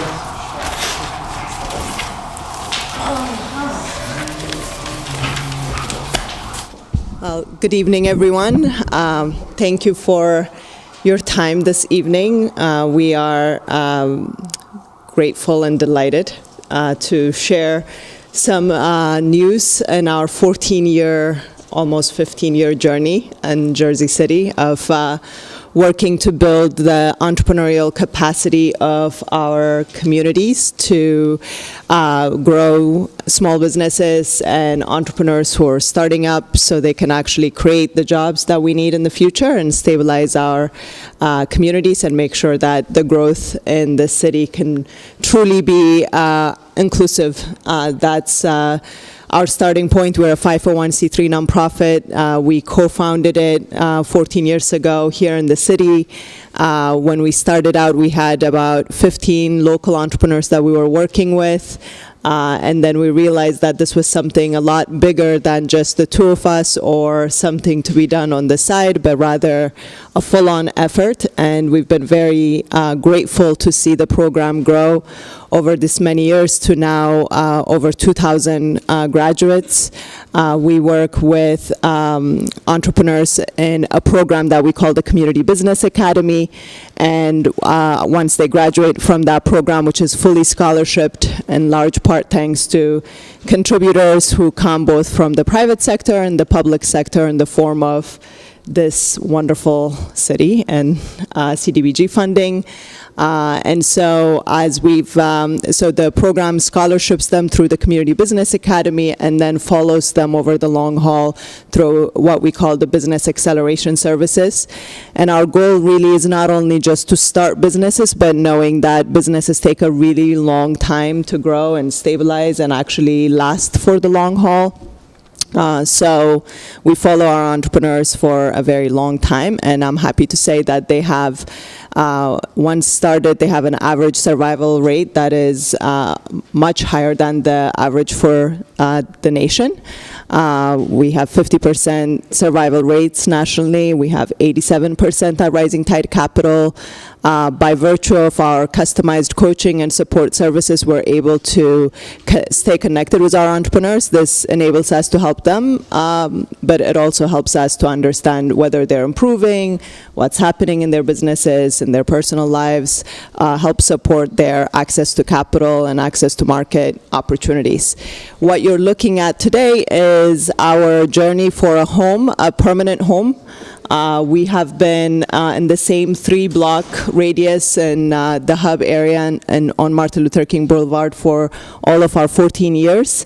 And most recently, we relocated into the actual hub as part of a temporary arrangement on a month-to-month lease. But we've been severely constrained in our ability to grow and actually have our programs happening on site. Due to a lack of space and infrastructure. So we've been waiting for a very long time to find the right opportunity, and this has been something that we've been working on for about 8 years. And we're happy to say that where we're at now is actually acquiring the whole building. The journey began with thinking we would lease some part of that building, and then it kept growing, and as we kept growing and waiting, we'd gotten to a place where it makes a lot of sense for us to be in ownership. The building comes with affordable housing units, which is actually exciting to us because when we start thinking about the holistic aspect of our work, not only supporting people who are starting businesses and growing, but we believe the future is going to have to look much more holistic in approach of having people have affordable places to live, the ability to start their businesses, and the ability to own in those communities, so we can have an asset-based approach as to how we build community wealth. I have said a lot, but I can probably talk about this for 10 more years if given the opportunity. But the main point is really to update you, see if you have any questions, and extend an invitation for any of you who are interested in kind of seeing what's happening there, ask any of your questions, and also, most importantly, thank you for your support over this many years. The sale, was previous owner, and was given city money, HUD money, so forth. So it requires us to authorize it because of the federal financing that we approved as a result. Is that accurate? Yep. And maintain the deed restrictions. It was 1.9 billion that I think we gave from home funds and affordable housing trust fund, and the sale is 1.5. Do we recapture the rest of that money, or? So we have, the funds, no. At some point, you discharge the mortgage. Yeah, we'll discharge the mortgage. That's what we do with all our home dollars, so. Yeah, for the most part, that's self-amortizing, so that if the entity delivers the promises they made, for example, housing or whatever the case may be, then over the course of the term of the mortgage, it will start to amortize so that we forgive the loan. That's generally how that works until the end, when the promise has been fully implemented and the loan is forgiven in its total. That's how that works. So the prior owner probably would have ended up returning the money to us, or we might have been able to, right, I guess, because they weren't fulfilling their promises? The problem is when you have a foreclosure is, you know, if it were that, and that's a good point, if it were that simple, we could have taken the money back and then just given it to somebody else. But it was a threat. It was a threat. Yeah. So if something like that happens, or if the project is kind of marginal, what you want to do is preserve the money, because we don't want to have to pay it back to New Jersey or HUD, because we are the ones who are really on the hook for it ultimately. So we want to make sure that the project succeeds, and if we have to bring somebody else in to get it done, that's what we do, because our commitment is to the promise of whatever the terms of the grant agreement were, or the loan agreement. All the mortgage does is secure the promise. We've already made the commitment. Well, first of all, thank you, Rising Tide, for being a staple in the community and staying in Ward F for the entire 14 years. I think your service is definitely needed. Is the building still need work? Is it more work to be completed? I think I walked through there not too long ago. How much more work, and is there more money that needs to come from, I guess, home or the Affordable Housing Trust Fund to complete this?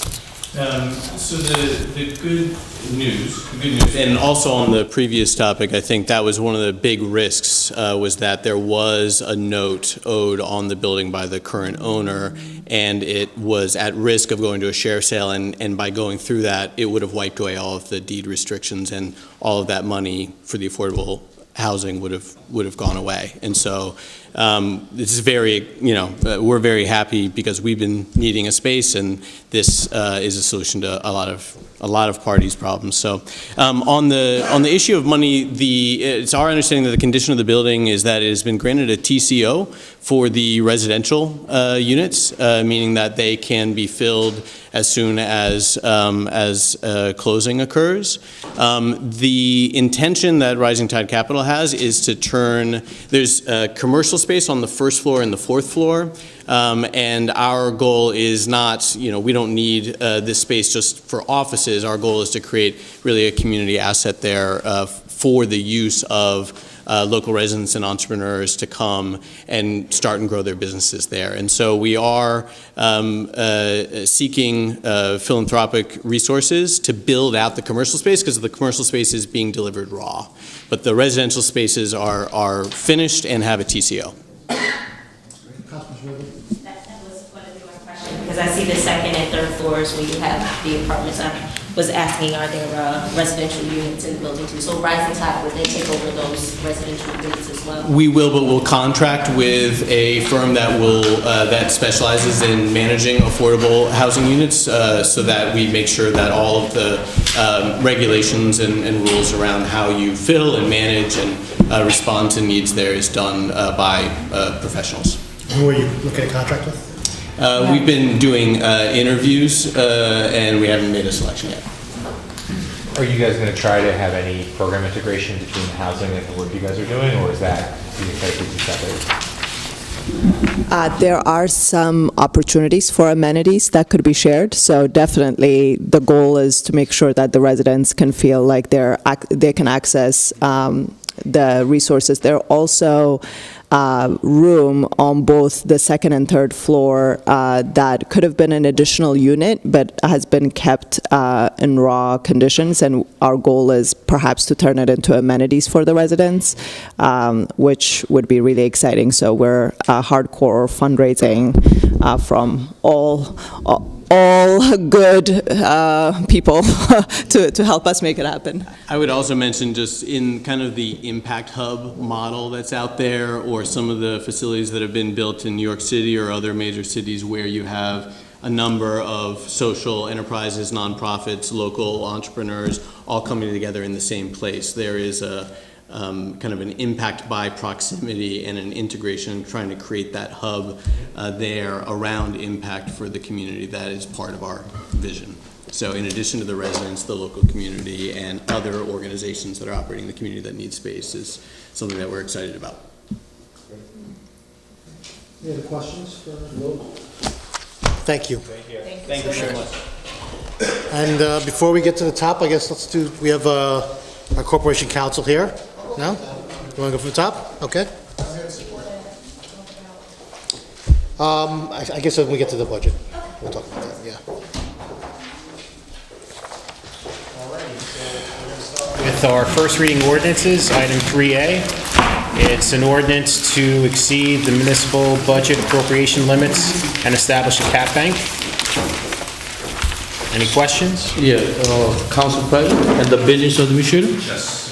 So if we see that the 3A ordinance is 1801A, if we see there where is a third paragraph, the Municipal Council, City of Jersey, and the County of Wisconsin find it otherwise when necessary to increase its fiscal year 2000 budget up to 3.5, but I didn't see that any 2018 budget, so I cannot say that they're necessary to increase to 3.5. And so in other words, without seeing budget, how can I say, and the ordinance says it's necessary to increase? Let me backtrack a little bit and explain this ordinance. This is an ordinance that's required to be introduced before adoption.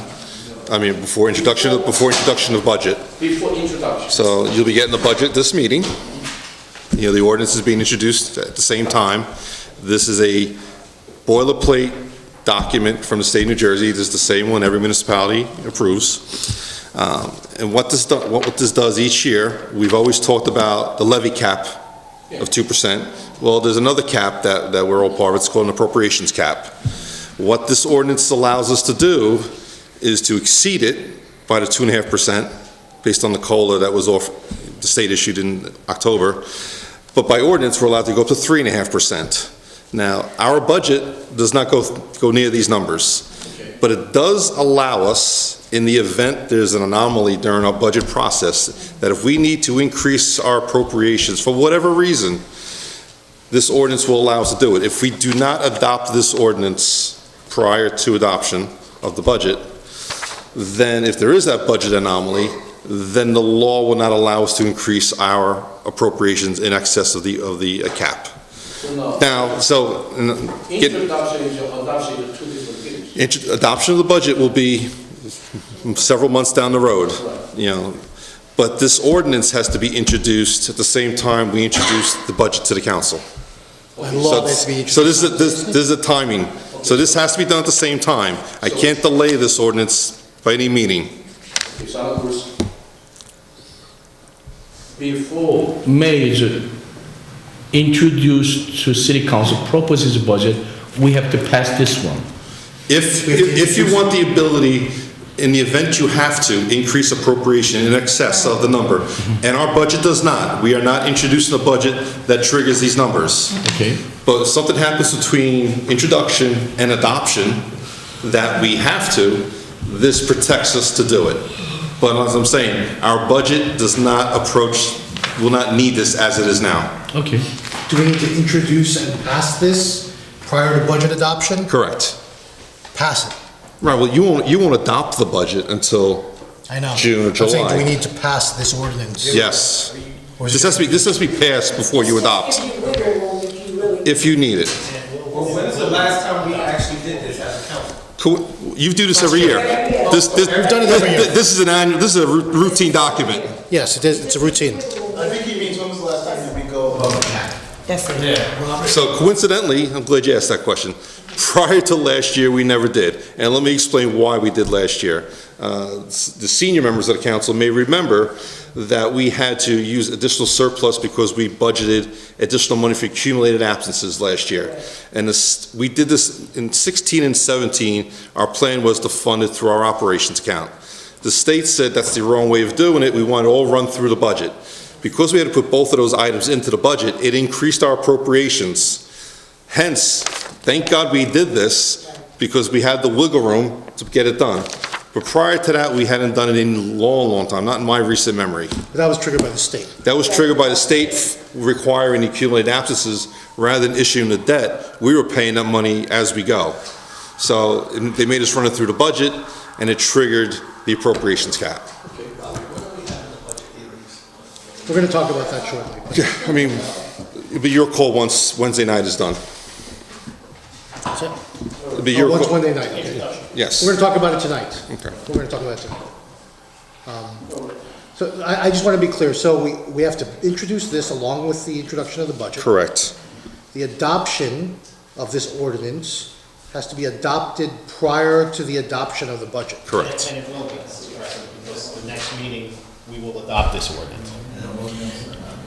So that's my question. So some might say, given today's reval environment, right? I think Councilman Solomon probably is going there with this as well, is that, the idea that we are giving ourselves the flexibility to exceed the cap may be perceived by people, even though we have no intention of doing that, may be perceived as not a prudent time when people are seeing huge tax increases, right? So the idea that maybe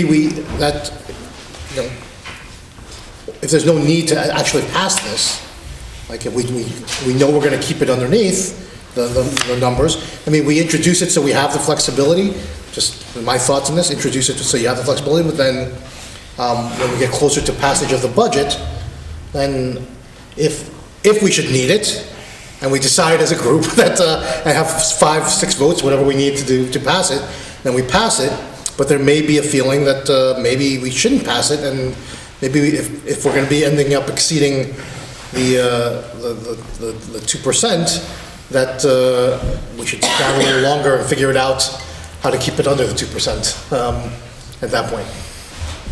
So, in other words, that hypothetically, yeah, you still get the flexibility, right? You still keep the option open.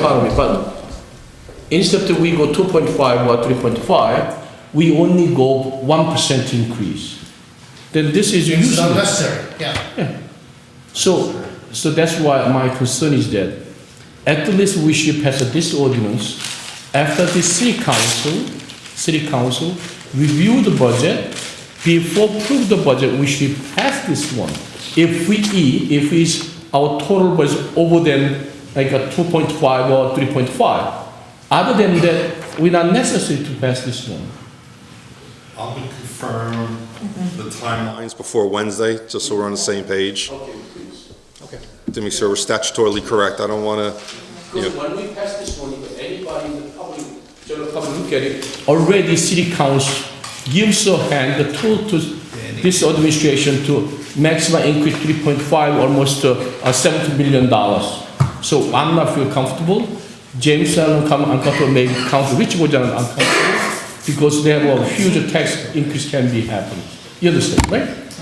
I understand, but if you knowing how our understand budget operates, I understand your concern. I find this more routine in nature, and this is a non-issue, and I don't think you're going to come close to needing this. Last year, like I said, was the exception, and thank God we had this in place. But prior to that, and in my years of dealing with the city's budget, we've never used this ordinance.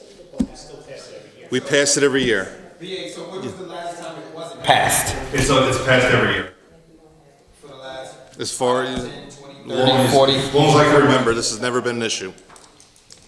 The only thing I would say about that, and I'm not necessarily opposed to passing it, I'm just saying that while it's been the norm, this year is not the norm, right? It's a reval after 30 years, and so it's anything but the norm, I guess. What I would say is that if you're going to increase the appropriations, God forbid, by these numbers, you're going to have to come up with a revenue to offset it, or you're going to have to raise taxes, which is going to be greater than the 2%, and then your timeline for referendum is going to be shot. You're not going to be able to go to the taxpayers to increase the budget more than 2%.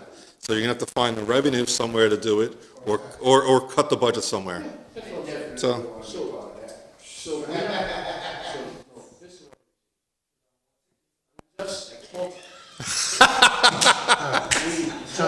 Talk about this based on tax increase, you know what I'm saying? But we got to look at the other side.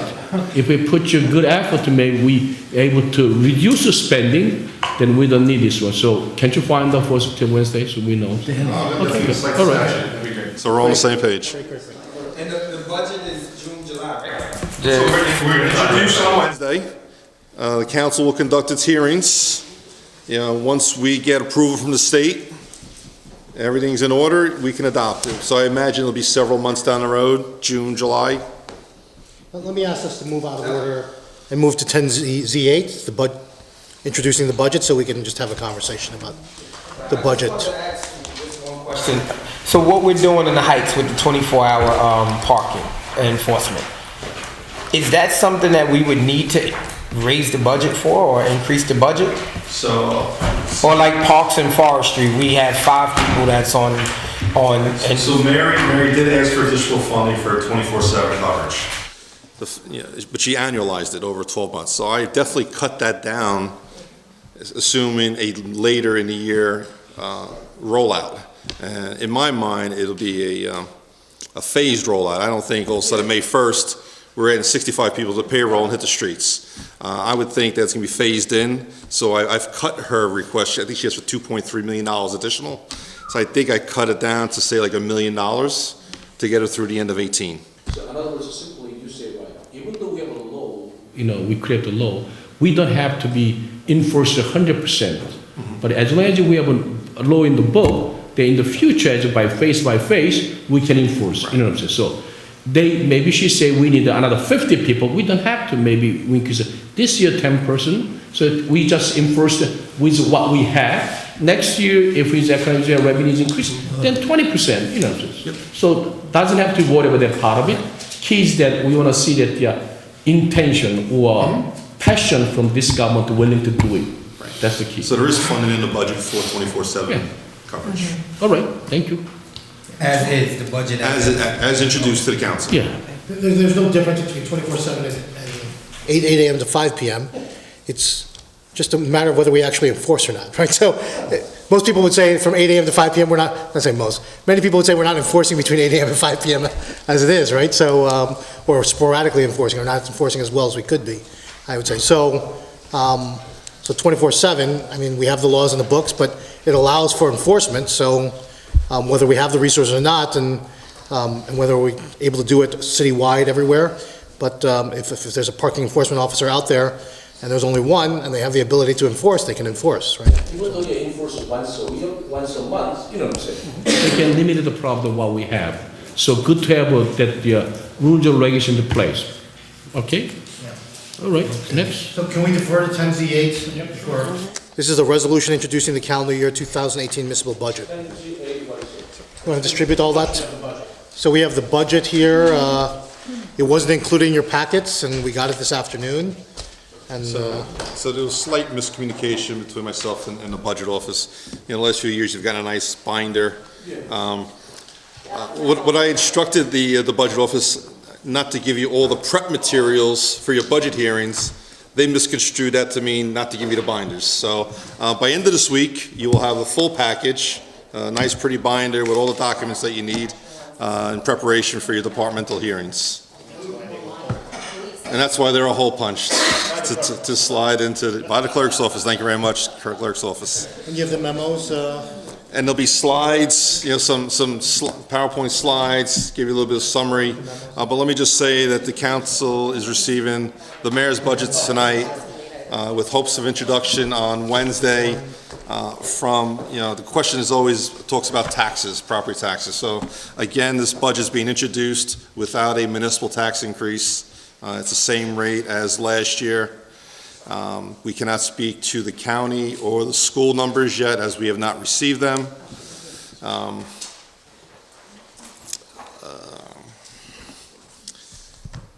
don't know any specific questions you have. Let me, did you talk already? I'm sorry, I wasn't paying attention, but highlights of the budget? You can share some highlights. No, I don't have any. I don't know what's in the budget. Okay. Okay.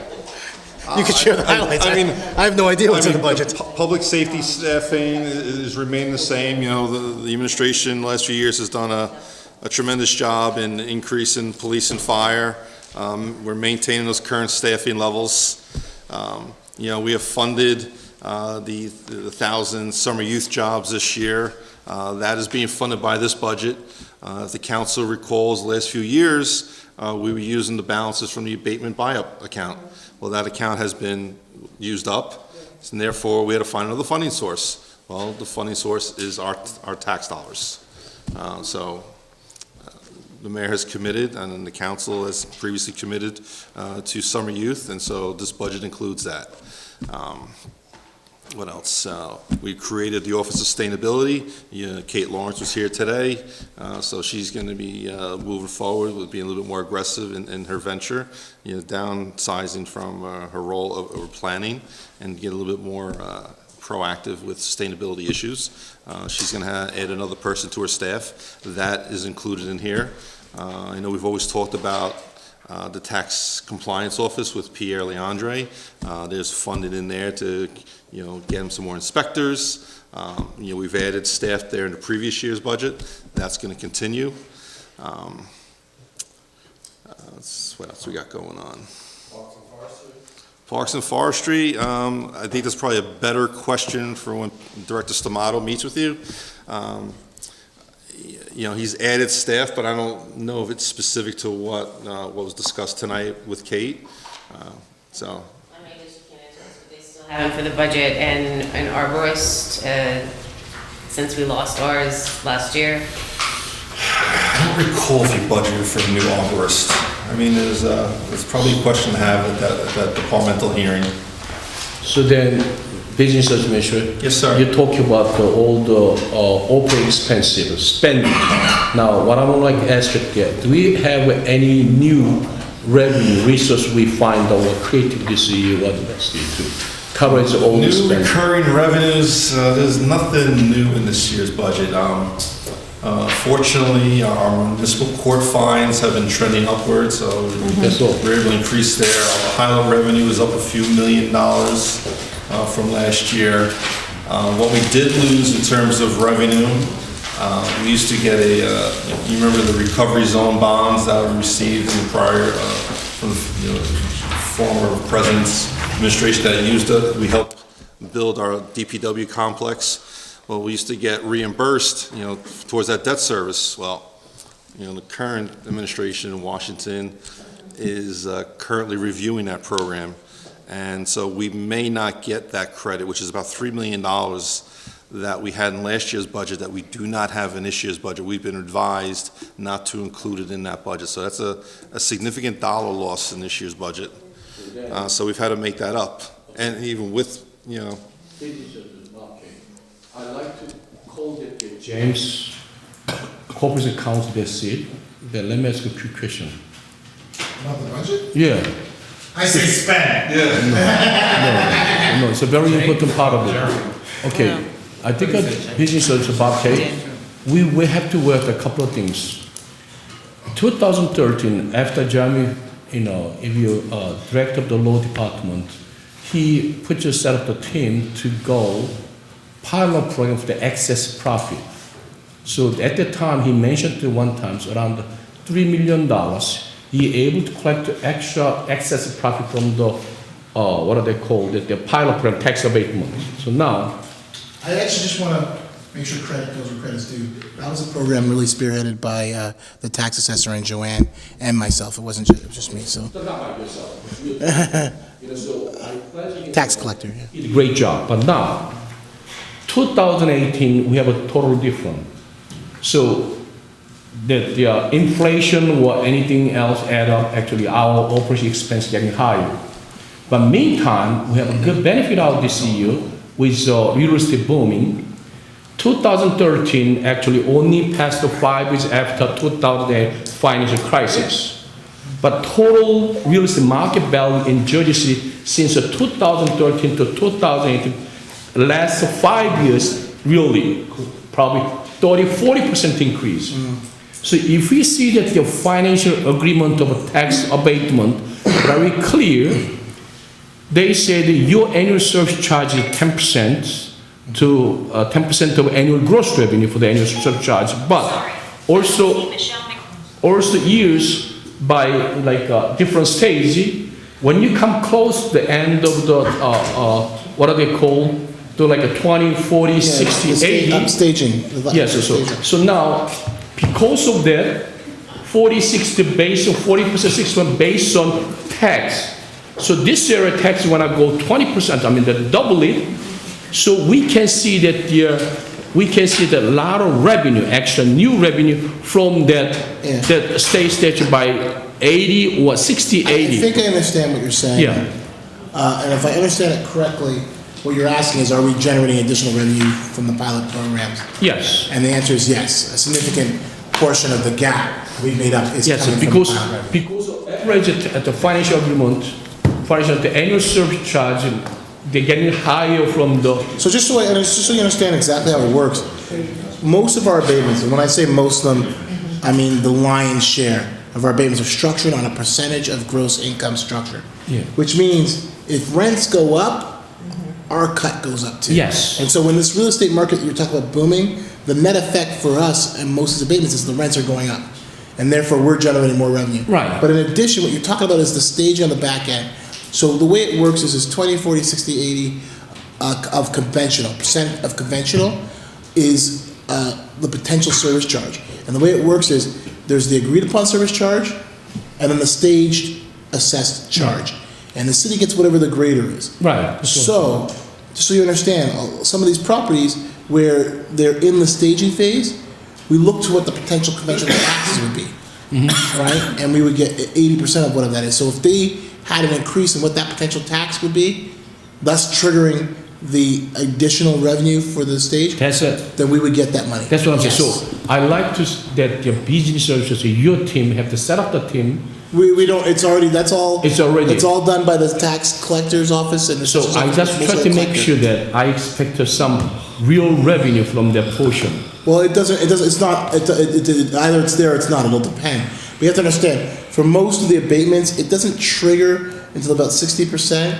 But you have to understand, if rents go up, the 10% also goes up. Yes. So it may not trigger. It may not trigger to the conventional analysis because they're also going to have to pay more. So it just depends. But either way, the city is doing dramatically better on these abatements than we could have anticipated. We're generating more revenue every year, millions. Yes. Somebody have to keep an eye because. And also, in fairness to Jeremy, since we're like a mutual admiration society tonight, I think you saw a very big bump that particular year because what it did was, it wasn't just isolated for a year, they went back. That's right. And it was for excess profit that had not been collected in a number of prior years, so it looked like a big it bump. wasn't an annual amount that the city's gonna get. It was something that in the aggregate was going back several years, 6 years, maybe even further. 6 years. So, you know, it was great to get the money, but in some respects it was a one-time,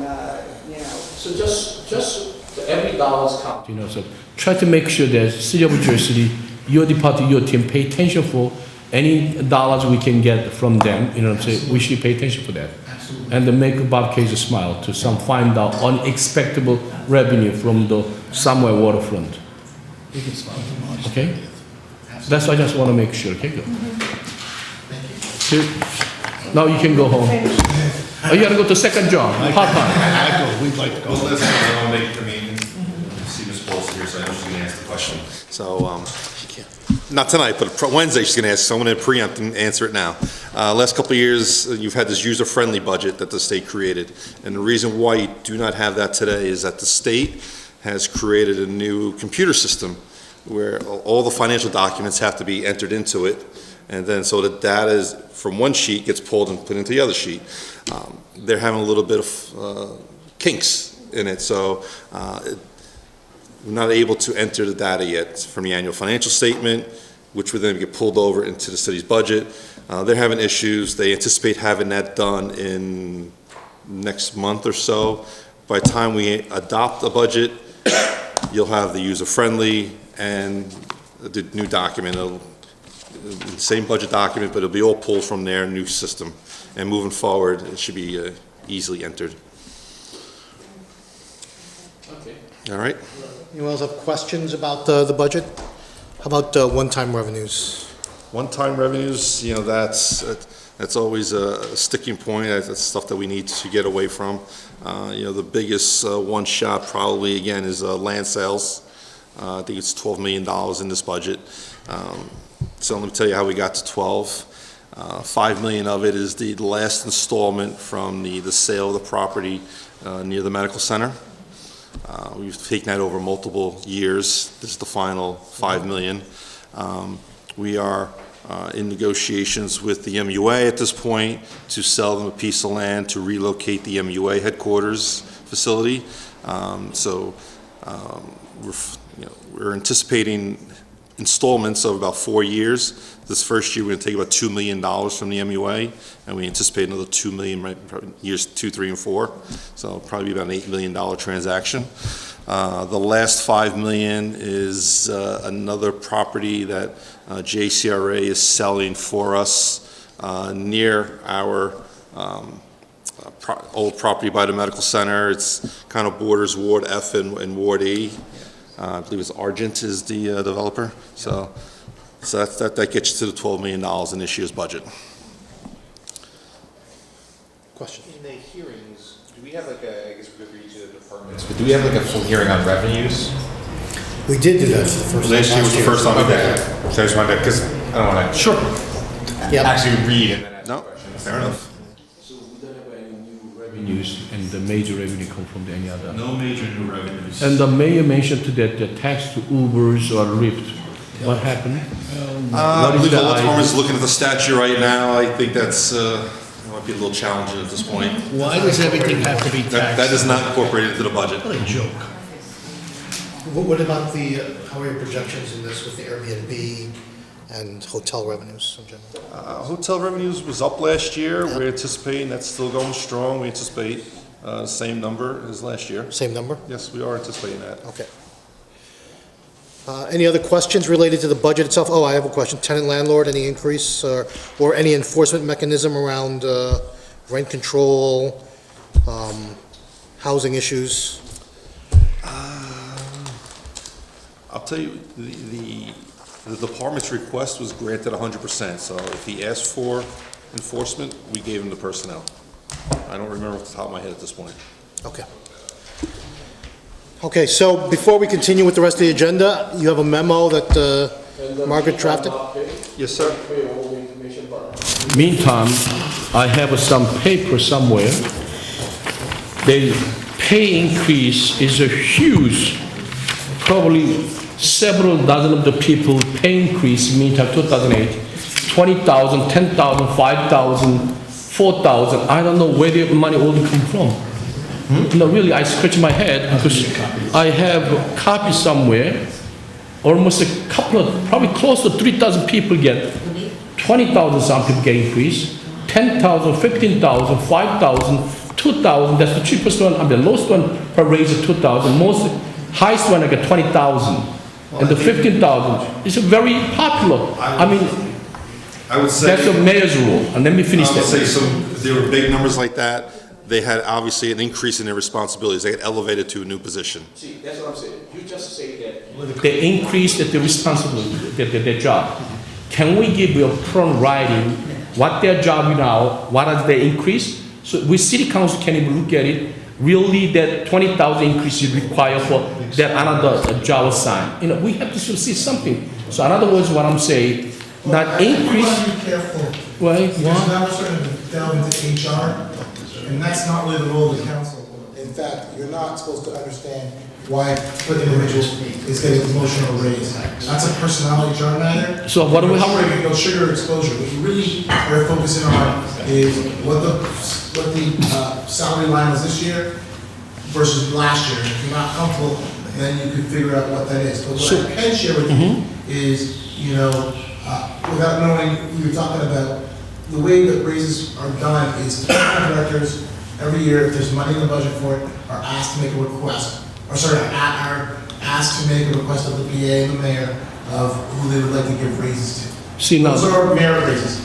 In addition, those merit raises are generally not more than 5,000. Sometimes they are in special cases if someone did something extraordinary. The type of raises you're talking about, when we say additional duties, we don't mean that we add on additional function because they got promoted to a new role, a new title. So, for example, if someone went from being a regular employee to a division director, then they would get a raise for the role of division director. But that would also correspond to someone else coming off the payroll because they retired or left. So it's not the huge revenue, it's not the huge cost bump that you're representing it to be. Oh, Jeremy, you're a lawyer. Some person I see, titles and nothing changed. They just bumped the amount. That's what I'm saying. You know, Sometimes, yeah, some of them might have been merit raises, that's what I'm saying. yeah, merit issues, but because same titles are $20,000 in merit raise. I think I have to see that. no, I don't want to say the name because. Nor should you, yeah. Yeah, I don't want to say the name, but when I sit down together, I'm going to show the name of the person. The person is that same title, same roles she has, or he, I don't want to say even she or she has, but like a $20,000 increase. I script in my head. Some If you person. really want to answer that, you should probably just sit down with the VA offline, so we're not having an HR personnel Right. conversation here. That's true. Is my point. We could probably have a closed session too. I would think it's a high-level employee who has maybe a general title that would fit into whatever happened there. So, Council President, can we have a closed session? Because when I see that the numbers increases so much, we should know that this council have a right to know if they increase to $10,000, why they increase, if we additional response to add, then what kind of additional response they added to their job. I would say yes, but I would defer to the law department as to whether that qualifies for a closed session. Okay. Well, so I would say that, you know, what a person makes does not. But once you start getting to reasons why, now you're getting into personnel records and things. See, that's what I'm saying. So close the door session, we can discuss, right? Yeah. So closed session, we'd like to discuss. It's personnel, and we're talking about why. Although there's some, I think maybe we want to think about it. Yeah, we'll get back. Give me an opinion on that, because, you know, Give us a thought and then let us I know. can see what there's a little bit of a concern that you are also infringing on the mayor's authority to set the salary of employees, certainly management employees, for example, and, you know, he has the discretion and the authority to do that. Yeah, but on one hand, they're saying, oh, we have no money, on the other hand, they're giving out hundreds of thousands of dollars in raises. And Well, let's not- they're political raises. Well, rather than go there, let's just. Yeah. Let's just, yeah, we'll get back to you and then, we'll go from there. It's not, yes. I just want to complete this conversation about the budget hearings itself. So if you look at this memo, Margaret, thank you for drafting this up. Items 1 and 2, this is how we've done it in the past. And then 3 and 4 are kind of some new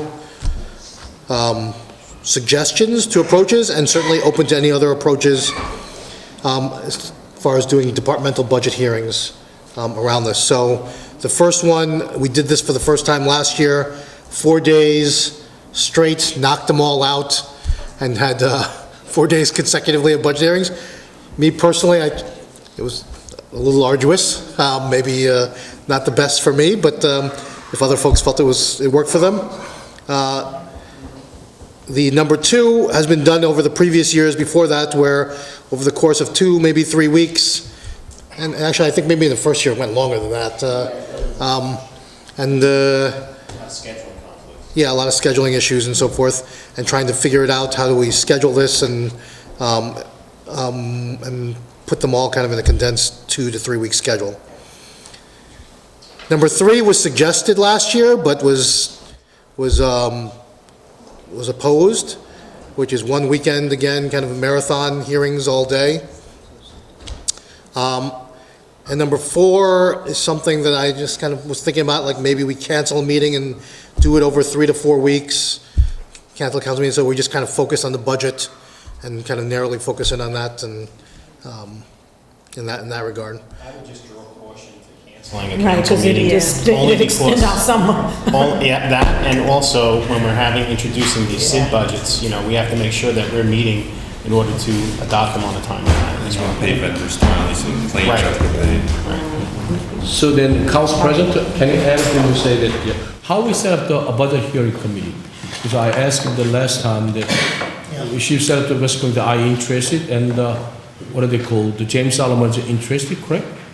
And Councilwoman Mira is interested. Yeah. I'll just ask for everyone, I understand that, because we've talked about it, and I've talked to Councilman Solomon and Councilperson Prinzeri. You don't mind I call Mira, right? Have any interest in serving on the budget committee? So for those who aren't familiar with it, so the process has been historically we've conducted these departmental budget hearings, and they include the budget hearings, but they also included the library, the tax assessor, the municipal courts, and so forth. And so they present their budgets, and all the council members were able to participate in that. They're all sunshined And so, we're not in violation of sunshine law. There are no actions taken at these budget hearings. It's essentially a caucus, right? So, and no quorum is necessary. And so there's that opportunity to have the kind of analyze the budget then. And then we've had a budget committee, which has been comprised of 3 council members traditionally. And the way we've handled in the past, and it's kind of shifted in the past, I think from the past years, I guess it's just me, Joyce, and Danny remaining, because the other folks left the council at this point. But we would review a lot of the feedback that came back from the budget hearings, and that and the recommendations from the business administrator as to recommendations to amend the budget, and over maybe 1 or 2 meetings, narrow it down and figure out kind of how to. That doesn't necessarily say that's how the budget meeting should be run. It can be run any number of ways.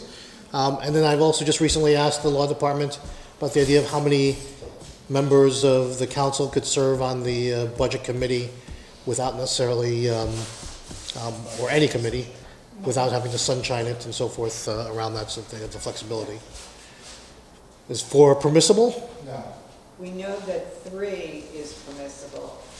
4, I said we would have that research for you, which we will do.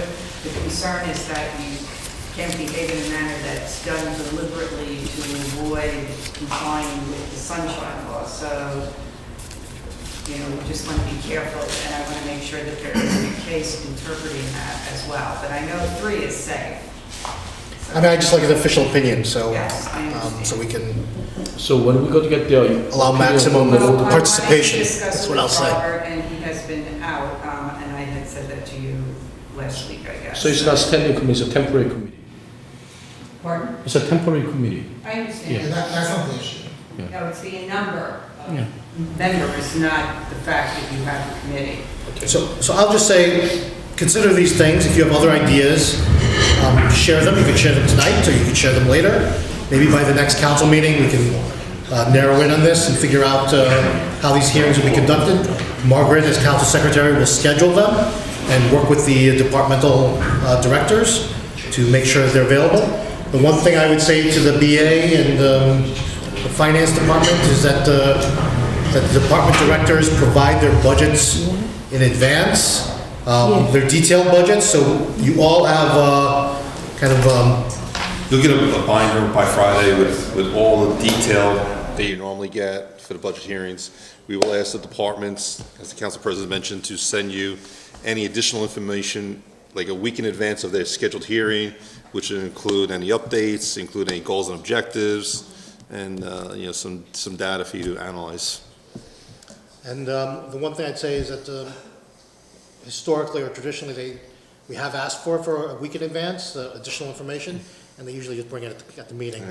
And so Old habits are tough to break, but we'll work on it. They provide it in advance so the council people can. We cancel the hearing, I think. We're not going to discuss, that's right. Cut the budget. Not the council, we're not even discuss, that's You right. can also get, when you make the schedule, when we start the schedule. So we're out of the committee then, so like normally it would be Joyce, myself, and you.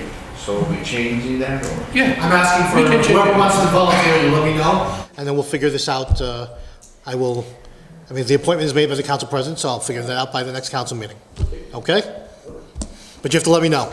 You don't have to do it out openly here. You can tell me privately if you want. I was just saying, when we put the schedule together for the budget hearings, we can just, when we do send that out to all the department directors, we'll put that as a big blurb in bold, that they must submit their budget within a week before their Presentation. Wow.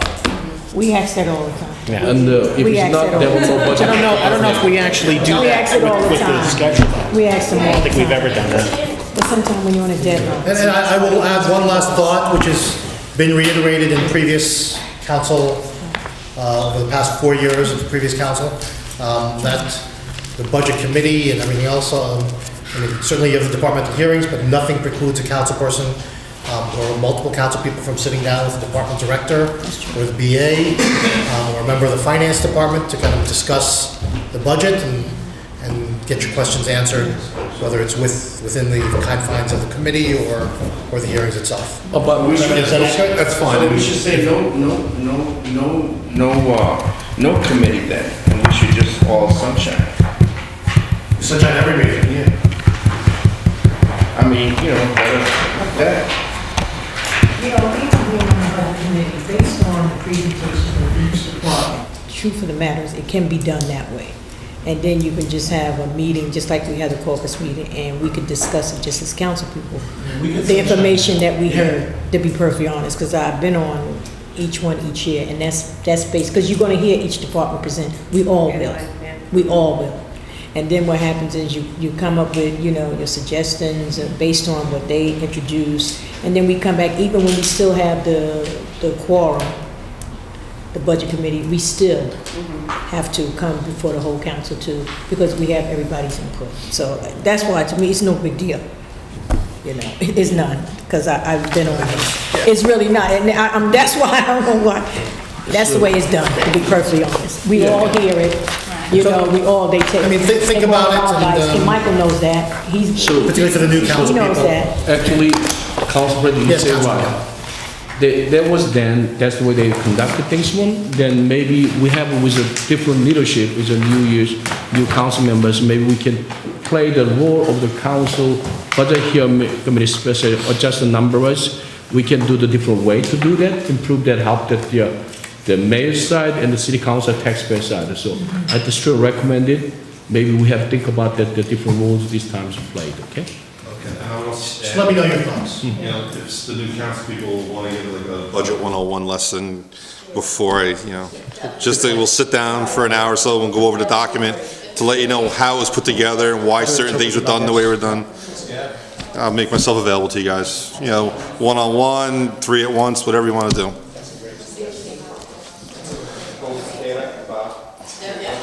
Okay, let's take this from the top.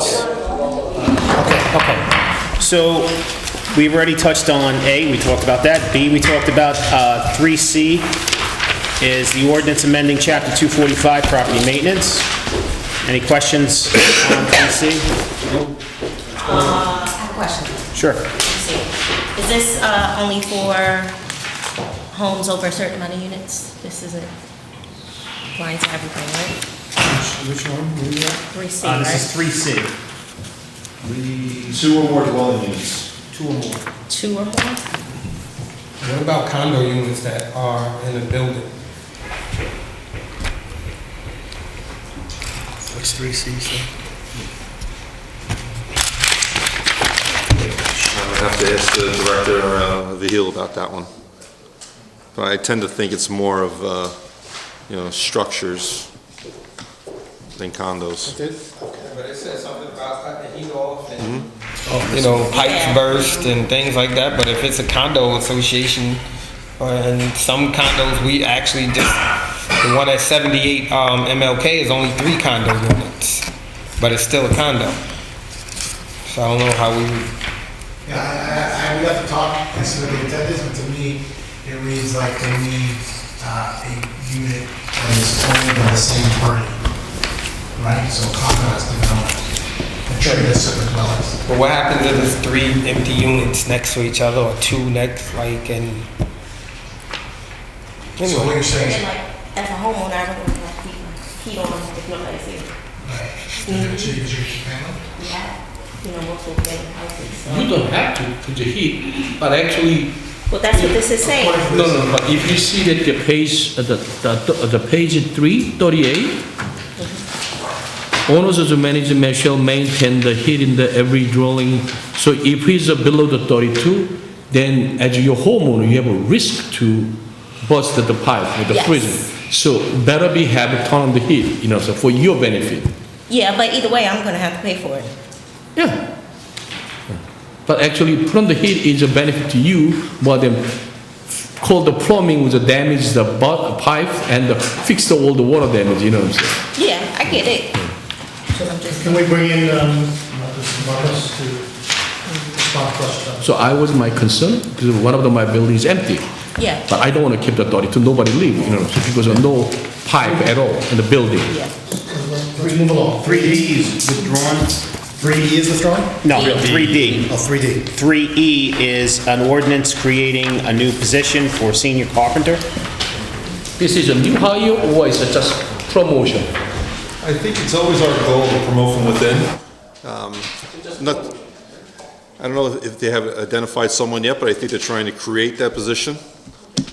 Is it natural to have a mid-max of salary that's just say 18 to 61K? The problem is the min-max have not been updated in 30 years. That's one of the goals in HR, to update that is from 1985 probably, the mid-max. So yeah, it's very, very old. Okay. So it needs, that's one of Director Bunbury's goals and objectives for 18. Yes. Okay, 3F is a resolution accepting the dedication of certain roadways. I don't want to read them all into the record because they'll be read into the record in the council meeting. Any questions on 3F? No. Hearing. Whose word is it? That's me, yeah. All good. All good? Yep. Excellent. It's a good thing. 3G, we touched on earlier with Rachel. On to our second reading ordinances, 4A, adopting the Inones-Jones redevelopment plan. Any questions? You just make sure that, okay? Yeah. JCRA going to be holding money around $6 million, $6.6 million. If they use it all the bonus package, then you actually know the city of Jersey is going to be do the JCRA doing the construction, the part, right? Yes. It's not the reimbursed the developer any dollars, right? So we looked into it, and it's covering the same amount the previous ordinance, it's doing it the same way the previous ordinance is done, but we'll push to make it as much as possible Jersey City doing it. And there are accountability mechanisms built in place. And then briefly, if you guys saw that they did the analysis that the council president requested, and the short summary is that they think it's a good price that's going to return a lot of value to the city. So you just want to make sure that is there. If a developer do that, they Right, it's not this much, and they claim that $3 million. Then we're not going to let that happen. Okay, good. All right. Okay, 3B is adopting the amendments to the Montgomery Gateway redevelopment plan. 4B. Sorry, I said 3B. Thank you, 4B. Any questions? No.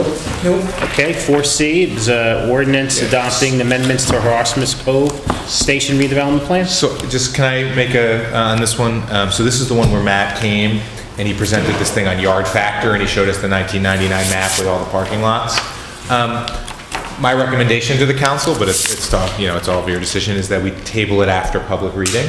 So I think everything that Matt said is good, and the changes to the yard factor are good things. My honest concern is any redevelopment plan on the waterfront that doesn't include affordable housing is, potentially concerning. This is the waterfront, it's the big towers. So my thought is, if we ever need to pass it quickly for whatever set of reasons, if we table it after public reading, we can push it forward. But if we table it after public reading, then we have the ability to potentially look at some of the affordable housing stuff that isn't currently in it, but maybe we want in the future. That's my advice and recommendation to the council. Is planning aware of that? I spoke with Marcos today, so Marcos, okay. he is. I assume Marcos has spoken to the rest of planning, but I spoke to Marcos. So just to be clear, so you're looking to possibly table it after the public close of reading. public hearing? That's correct. Hearing, right? That's correct. Then next meeting, if the people's want, they can pass without public hearing, that, right? Yep. Make a motion to remove it from the tabled agenda, and then you can take a vote. Okay. Yes. So if we ever need to pass it, we can. But. Okay, 4D is a resolution providing the acquisition of 2 passenger buses for recreation. Any questions? Nope. Hearing none. We have our public speakers, which is nice and short. Hopefully we'll keep it that way. Yeah, I shouldn't say anything. Right. Petitions and communications. Any questions between 6A and 6T? Yeah, no. Okay. Hearing none. Officer communications, 7A and 7B, none? Can I interrupt? I'm sorry. Just Sure. going back to that, the school buses. Yep. So there's supposed to be a resolution as well, as a late item, to waive the 20-day period so that they can acquire these. So if we can add that to the agenda as a late item. We can draft it. Yeah. Yeah, we can draft it. So we'll be late. Adding that as a late item. That will be 10Z41.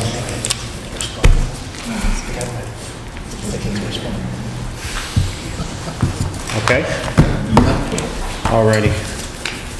Any questions on the report of directors? Hearing none. You received the claims today. And on to our resolutions. I'll try to get you out of here as soon as possible. I want to keep you. 10A, resolution authorizing accelerated tax sale. Yeah, can I, this may be a longer conversation, but just with the revow coming, how does this sort of accelerated tax sale process work? And is this? So this is, again, what has become a routine resolution that's been done since 1997 or so. What this allows is for the city to conduct its sale during the current fiscal year, which means we get it done in December in order to collect property tax money that's not paid by the November deadline. Without it, our collection rate would drop, which would, the budget implications are twofold. One, you quite potentially don't have enough revenue to cover your expenses for the year. And number two, the fact that you have a larger amount of uncollected taxes this year will result in additional budget appropriation in the subsequent budget. So in this case, the 2019 budget. You'll see in this year's budget a line item called Reserve for Uncollected Taxes. So that's like a $6 million number. So that's based upon last year's collection rate. So in theory, we didn't collect $6 million. If we do not conduct an accelerated tax sale this year and we don't get paid like $30 million, well, all of a sudden now your reserve for uncollected taxes next year goes from $6 million to $30 million or 30 plus. So it has budget implications next year, and also you get a shortage this year. With a bigger municipality, it's a huge issue, and I understand your concern. People with the reval getting hit may not be able to pay that third and fourth quarter tax bill by the end of the year. We're just so you guys are probably familiar, but for a lot of folks downtown, their first and second quarter 2018 bills were the previous estimate, and their third and fourth quarters aren't just the new assessment. They have to go back and pay what the higher assessment for the first and second quarters of 18. So, there are people that are literally having $15K as their third quarter and fourth quarter bills. And so, I don't know how much leeway we have maybe to pull this and come back to it, or what we have, because this has to be done with introduction of the budget. So there's a timeline here. I think there's a. But you get a second bite. You get a second bite. We can set the rates. Because before the property sells. You can set the rate on the lien. What is that? Okay. So right now, the law allows the lien to be at 18%, but the council has the ability to control what those rates are. When would we be able to? Anytime between now and the tax sale. So you have the next 6 months. I don't think you have to approve it. It has to be advertised. I thought you'd bring back the list. It does not come to the council. Robert? Yes. I think there's a lawsuit saying that may be illegal going back to January. What is? The fact that in July or whatever it is, you have to pay back to January. That's number one. And I think secondly, there's a lawsuit being filed. This is according to the groups, the neighborhood groups. There's a lawsuit being filed on this whole tax revow that those people really screwed up, like 3 bedrooms. So we'll see. In terms of the tax issue, that's your tax liability for the year. I don't see a lawsuit going anywhere. That Councilman James Solomon mentioned that there's supposed to be tax renewal finished in November 15, 2017. Whatever is done, they impacted 2018 January 1st. Now, still we are almost the first quarter of the January, the 2018 is gone, almost gone. So like how many few more days? And there's still a lot of people not received the rebuild the notice yet. So we met with the reval company last Monday, and they said the last set of letters would be going out within 2 weeks. So I would hope that meant by this upcoming Friday or early next week, they should be hitting the mailboxes. But the last group should be out. We still haven't received ours. Nothing. I know the commercials. The commercials just got approved today by the assessor's office, so they're going to be going out shortly. The assessor's office has to kind of do a general review of the listings before they go out. So they do spot checks here and there. They do have another group of residentials that they're doing right now, but they anticipate having those done by Wednesday. So he said that's the last of it, so hope maybe you might be in that group. And I don't know if this is the right time to have this conversation, but learning that we can set the rate. On the lien. On the lien, is there any sort of opportunity to extend the amount of time it goes into a tax sale? Because it's pretty quick, and especially right now with the number of people that are going to be impacted by this fluctuation in taxes, it might be a way to help protect them, but also help protect all residents going forward. And is that something we can do here? Is that like a county conversation? Is that? In terms of paying the tax? No, in terms of the tax sale? amount of time from when it goes into a lien sale. Well, our lien sale will be probably, say, December 18th. That's what it was this. I'm sorry? Last December 18th? December 18th. Yeah, so The on tax collector is required by law to conduct the sale within a certain time before the end of the year. If there's a delinquency, we'll check that. Well, no, we could push out the tax sale based on what we're doing this resolution here we're talking about now, but it has the ramifications that Bob just laid out. So it actually doesn't protect the residents, because if you don't collect it in this year, You don't. even if you're gonna eventually collect it, we gotta make up that revenue somewhere. Okay, I understand. There's budget And implications. next year, you're gonna have a So, huge reserve, Bob, you're gonna have to Right. Another find a concern- reserve fund collected taxes, and that will be an increase. And there's no flexibility, right? No, There's no. if you had a regular tax, you can do a regular tax sale at any time. So, but unfortunately, you would be doing it in 2019. So in smaller municipalities, when you only have a couple of liens, it's not a huge issue. But for us, if you saw the ad, it was like 6 pages in the Jersey Journal. There was, 3,000 liens. Now, as they got advertised, people started paying them down, but I think our tax sale had over 2,000 liens sold. A lot of them were water and sewer, but there were a significant amount of residentials. I think what the people were talking about is that the first 2 quarters were on the budget for 2017, because we don't figure the budget till July 1st, right? So they're estimates, That's why it's so you can illegal. budget, so you can plan. That's why it's illegal to go back to January and bill everybody. I'm telling you, they were talking about the other day, I'm positive a lawsuit's being filed. That you can't go back to January, because now you're going back into 2017. And this lien sale, all these liens actually affects 2018 or something, 2019. I think there's 2 different issues there. Well, I didn't understand, I'll be honest with you, I didn't understand what they were talking about. So- They're pretty confident. Okay, another question is that actually downtown people received the rebel notice earlier. So they have enough time to sit down with the rebel company to try to adjust the appeal, the numbers. But now, our area and probably your area, rest of the area is very close to, so now how they going to time change that? How they going to be working out? Because we have a certain period of time we have to appeal the tax in the county. So you have 45 days from the date the books are filed. We've been ordered to file the books no later than May 1st. Now, in our meetings with the reval company last week, they anticipate, based on the low turnout of informal hearings, that they will have everything done by middle of April. So we're saying like April 15th. So you have another 5 weeks. So no, that's what I'm saying. Our side, her side and the rest of the people, April 15th, probably like 15 working days is left. But downtown actually they have plenty of time to do it, you know what I'm saying? So our concern is that the 15 working days in my area, maybe other rest of the area, is not enough day for the appealing so on, It's the obligation of the reval company to make themselves available. So if they have to go 5 days a week here at City Hall, 6 days a week, that's what they're gonna have to do to get all the hearings done.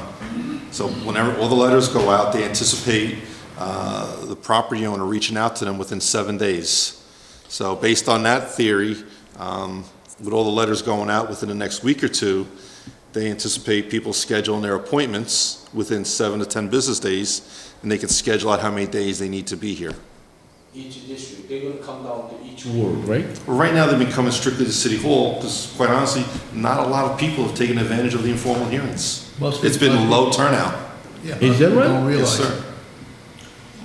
But the cry is very loud than before, but turnout is... They anticipated 10% of the line items coming with the informal hearings. They'll say like 6,000 hearings they're anticipating. It's been significantly less than that. So you don't have to worry about it. Paul, does it actually say that in the letter that went out to the residents, how long they have to? Yes.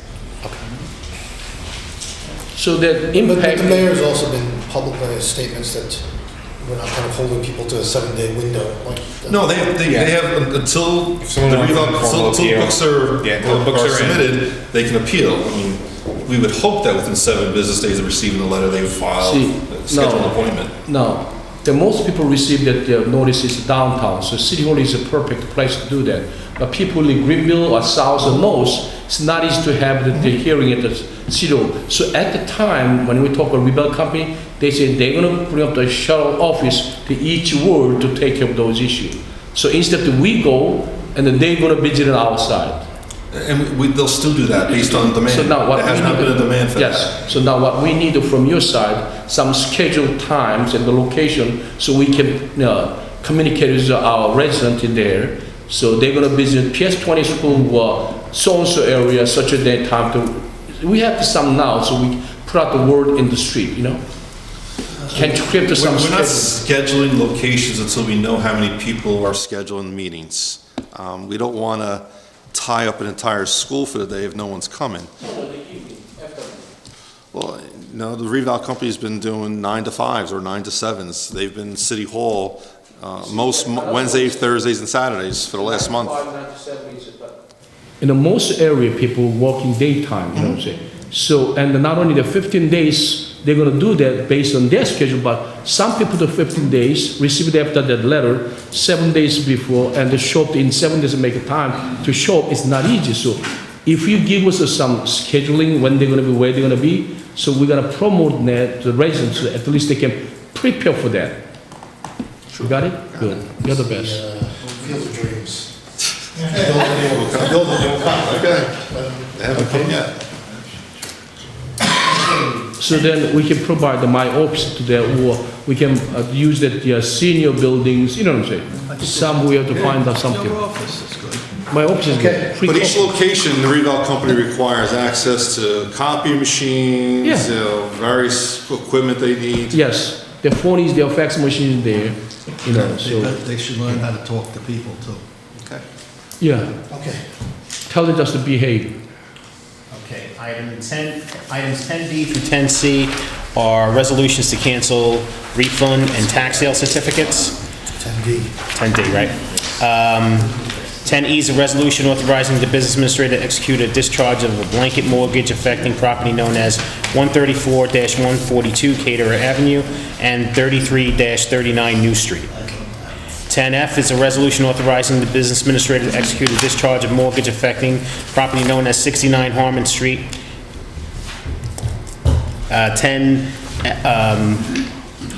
10G. 59 Jewett. Resolution authorizing the business administrator to execute a discharge of mortgage affecting the property known as 59 Jewett Avenue. 10H is a resolution authorizing the business administrator to execute a discharge of mortgage affecting the property known as 173 Randolph Avenue. 10I is a resolution authorizing the closing of the Municipal Street Exchange Place from noon and ending 7 p.m. Sunday, April 8th, 2018, for the purpose of the Caton Memorial Service. You lost your Polish card there. Gotcha. So- It's okay. I get that for the wife. 10J is resolution authorizing the close of municipal streets, both Exchange Place and Grand Street, east of Hudson Street, beginning 7 a.m. and ending 4 p.m. Saturday, April 14th, 2018, for the purpose of the Jersey City Challenge Race. 10K is a resolution authorizing the closing of municipal streets, both Ring Road and Town Square Place, beginning 5 a.m. and ending 1 p.m. Saturday, May 5th, 2018, for the purpose of Newport 10,000K. 10L was withdrawn. 10M is a resolution authorizing the close of municipal streets, Witten Street from Maple Street to Johnson Avenue, beginning 1 p.m. and ending 7 p.m. Saturday, June 23rd, for the purpose of opening day. What's opening day? That's for the Jerry Walker. Okay. Team Walker, sorry. I said Jerry Walker. 10N is a resolution authorizing the closing of municipal streets, Barrow Street from Columbus Drive to Newark Avenue, Bay Street from Grove Street to Newark Avenue, Erie Street from Newark Avenue to First Street from Cole Street to Erie Street, Grove Street from Morgan Street to Columbus Drive, Jersey Avenue from Columbus Drive to 2nd Street, Maxwell Street, and Newark Avenue from Barrow/Erie Streets to Cole Street, beginning 5 a.m. and ending 11 p.m. Saturday, September 15, 2018, for the purpose of the Historic Downtown Special Improvement District All About Downtown Street Fair. 10O is a resolution authorizing the renewal of agreement with Value Payments System, LLC, to provide credit card and electronic payment services. So now this one, Who's first? Michael. Michael. Yeah, what's your name? Bob K. Yes, sir. We mentioned this since 2014. Yep. Because they charge is 2.25%. They charge a percentage, but so I keep insisting we should change the fixed fee. So now That was the way the RFP was written, and that was the lowest Right, fee. but- So, let me answer this, maybe I answer your question. So, we had reached out to all the stakeholders that are dealing with credit cards. All of them, with the exception of one, were okay with what was going on. But with that being said, we're not totally satisfied. But we have so many different various computer software platforms. Some can use the system, some cannot. We want to do a wholesale change next year, do an absolute new RFP, and get something that's more friendly, maybe a better price for our residents to use, and then use it greater citywide. Because right now, not every service can pay by credit card because of the software, like the SDL system may not be able to use it, but the tax system can. So we kind of want to get together with all the people in their programs, develop a new RFP, make sure it's specific to what our needs are. If it means changing other software systems, which I think might be a goal, because I don't think certain things are working as well as we want. But there has to be a better plan in place. This was kind of a mishmash, to be honest with you. Some systems are working well, some are not. But in the meantime, we still have to have the ability to collect credit card payments. So we're asking to just approve this for one more year. But with that being said, there'll be a new RFP that a year from now will hopefully be awarded a new contract. So now, did we know that this is a no cost versus City of Jersey City? Yeah, the cost is strictly borne by the person using their credit card. So next one, we just make sure that instead to pay the convenience fee, instead to pay by percentage, when you charge fixed numbers like $5, $10, actually there are more increased people participate and use a credit card.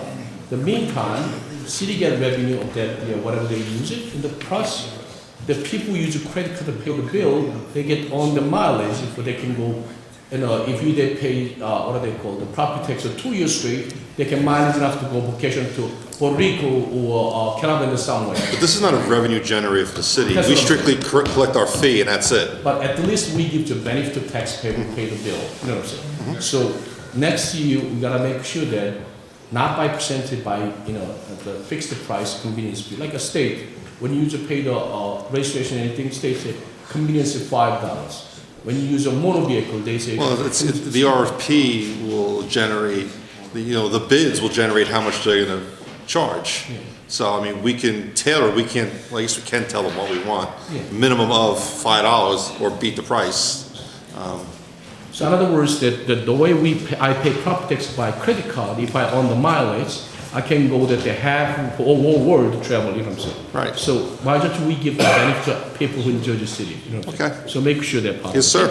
All right, good, thank you. Well, how do we, with your impending departure, how do we make sure that this sort of piece of knowledge, because I think it's an important change, gets transferred to the... Assistant BA John Mercer is taking the lead on this, so this is his project. John Mercer. Yes. Michael, you got that? John, who's John Mercer? John Mercer is an assistant BA in my office. Oh. Usually you see assistant BA Greg Corrado, substitute for me. Well, I do have another assistant, John Mercer. Okay.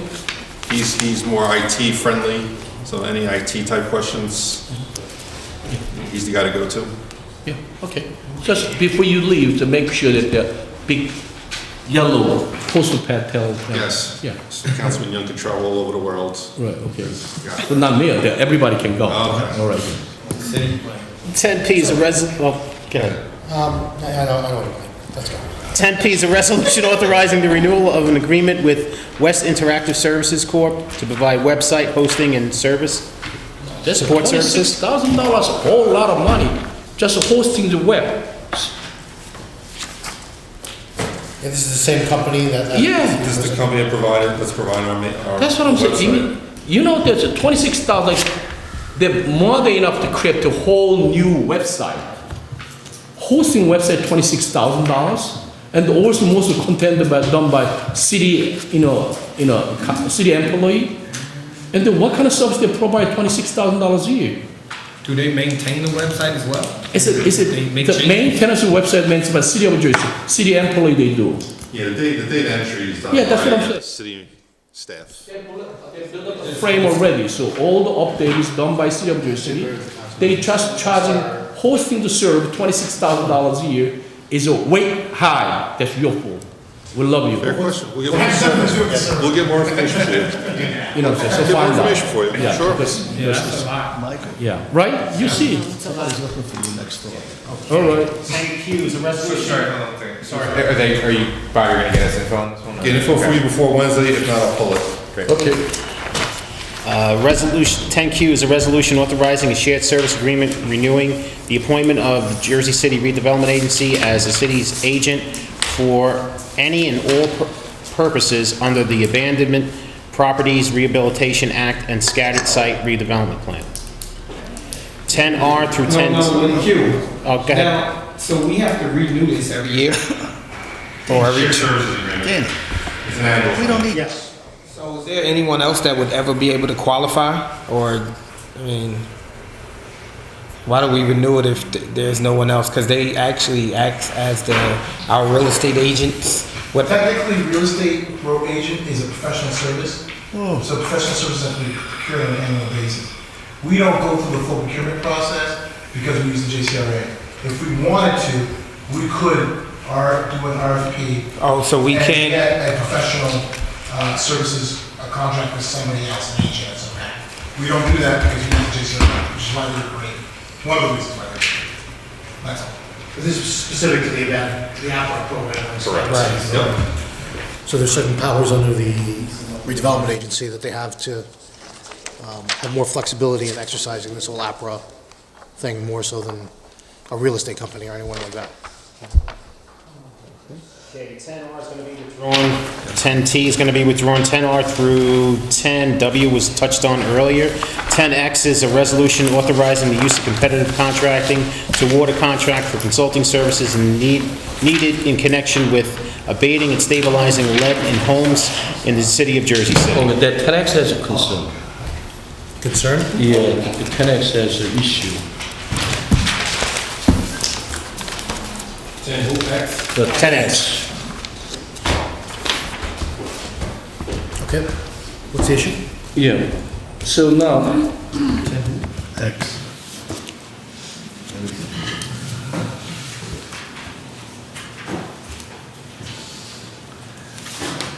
This is just authorization to do the procurement process. This is not awarding any contract or anything. so this company actually, There is no company. This is just authorization to use competitive contracting to hire a new company, do an RFP, evaluate the responses, and then recommend an award to the council. There's no, this is just authorization to use competitive contracting to go out and procure the process. so these are not asking that here. A lot of seniors complain for the home program because their home program is a repair senior housing, senior home. So, but there's still a lot of seniors apply for 2013. They're not able to get the funding from the CD, the community development, because of the lead test of the things the inspectors issue. They didn't have the property. The first thing is, City of Jersey have the inspector, the red paint inspector. They are now, it's not working City Hall. I mean, that they have some issue. So they hired a new one, and I don't know what happened. And then now, this is a whole. It's an annual contract, so now we're doing the procurement to do another annual contract. This is authorization to hire a new lead inspecting company. So they're going to conduct the inspection? Yes. red inspection. When federal funds are involved. Okay, so they're gonna inspect the red paint so-and-so, right? When there's an application for federal dollars. Okay. It's gotta be inspected before federal dollars can be given to that recipient. Okay, so we're gonna hire the consulting company, which is the consulting company provide Lead testing. red testing, the other one, right? Okay, good. All right. So if it's consulting services, that means really they're doing like abatement, they're not consulting. Not abatement, testing. It's the homeowner's responsibility to abate it. Okay, I get it, so that's what they mean by consulting, okay, yeah, I got it. Good? Okay. Okay, 10Y is a resolution of the Municipal Council of the City of Jersey City authorizing the Affordable Housing Trust Fund contract with 78 MLK LLC. This is my concern, yeah, go ahead. I was gonna ask if we can wait on this one and move it to the next meeting. I reached out to the people involved with the project. I have a few questions. We're supposed to meet next week, and there are like 2 other developments in that area. And they're gonna come to that meeting so we can discuss all 3, because it's like 3 new developments in a 3-block radius. So now, added to her question, she want to withdraw, right? That's what you want, right? Just She wanna Is withdraw. there any time constraints? Just want to make sure that there's no financing issues. This is Affordable Housing Trust Fund. Right. Okay. But the other finance, I want to make sure there's no timelines. Have you spoken to Golda? Spire? Okay. All right. Okay. Councilwoman, do me a favor. Because this is a first things I like to know. No, first things they're going to build a 4-bedroom, 2.5 bath. So 4-bedroom, 2.5 bath. So I like to know what is the price will be. I can send you the link. Okay. All of the units are 2 something. The total project cost is 1.56. Yeah, so that's what I'm saying. So total project cost $1.56 million. You want to know how much each unit is gonna be? Yes, how much they're going to sell for each unit, 4-bedroom, 2.5 bath I can tell you. units. How much? Divided by 4, right? No, That's Only 3. 312 per unit, but he's talking about sell price. well, unit 1 is 250,000. Unit 2 is 230,000, and unit 3 is 205,000. So now, what I'm questioning is that these units, well, if they're sold to the people from the 65 to 80 AMI, those kind of income level able to purchase $250,000, $230,000, $200,000 units? That's what I want to know. You know what I'm saying? And I'll So I'll that send the can- whole council the link, because on the website, they have the price of each unit, they have the approximate monthly payments and what's included in that payment. Yes, that's what I like to know. And they have the minimum income level, the maximum income level. Right. Because we don't want the things where I spend the $1.56 million, and they say they're gonna sell the 3 units, 4 and 2.5 baths for $250,000, and the people who qualify is 65 to 80 AMI, then 65% AMI, their income is really enough to purchase the $250,000 unit, you know what I'm saying? That's why my concern. I don't want you just, decorate is nice, but actually nobody able to afford that 65 AMI to purchase 250,000 units, you understand? So we're gonna make sure that really affordable housing. Yeah, I would say, we shouldn't withdraw it now. Let's talk with, at the community development, and if there's enough time, we can pull it on Wednesday. Yeah. We'll get that time Wednesday. You understand? Okay. Well, that's not my question, that's his question. I have other questions pertaining to this project. No one here is going to answer it? No, that's what I'm saying, that's why we have a meeting next week. Right. So you're saying to move forward Wednesday? No, I'm saying we should just make sure it's not going to scoop the financing of the project. Okay.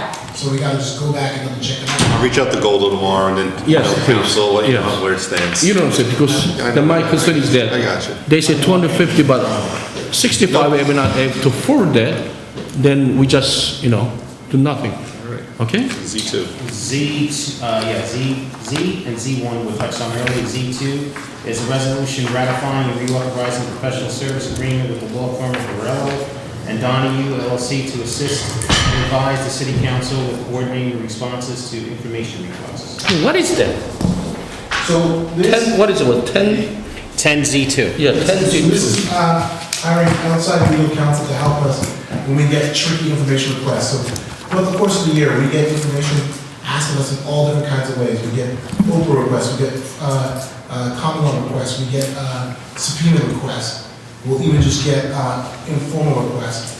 And we first started getting more and more complex requests a couple of years ago, and we started using this firm to help us when there was conflicting components. So for example, right now, we're getting a lot of requests about police officers.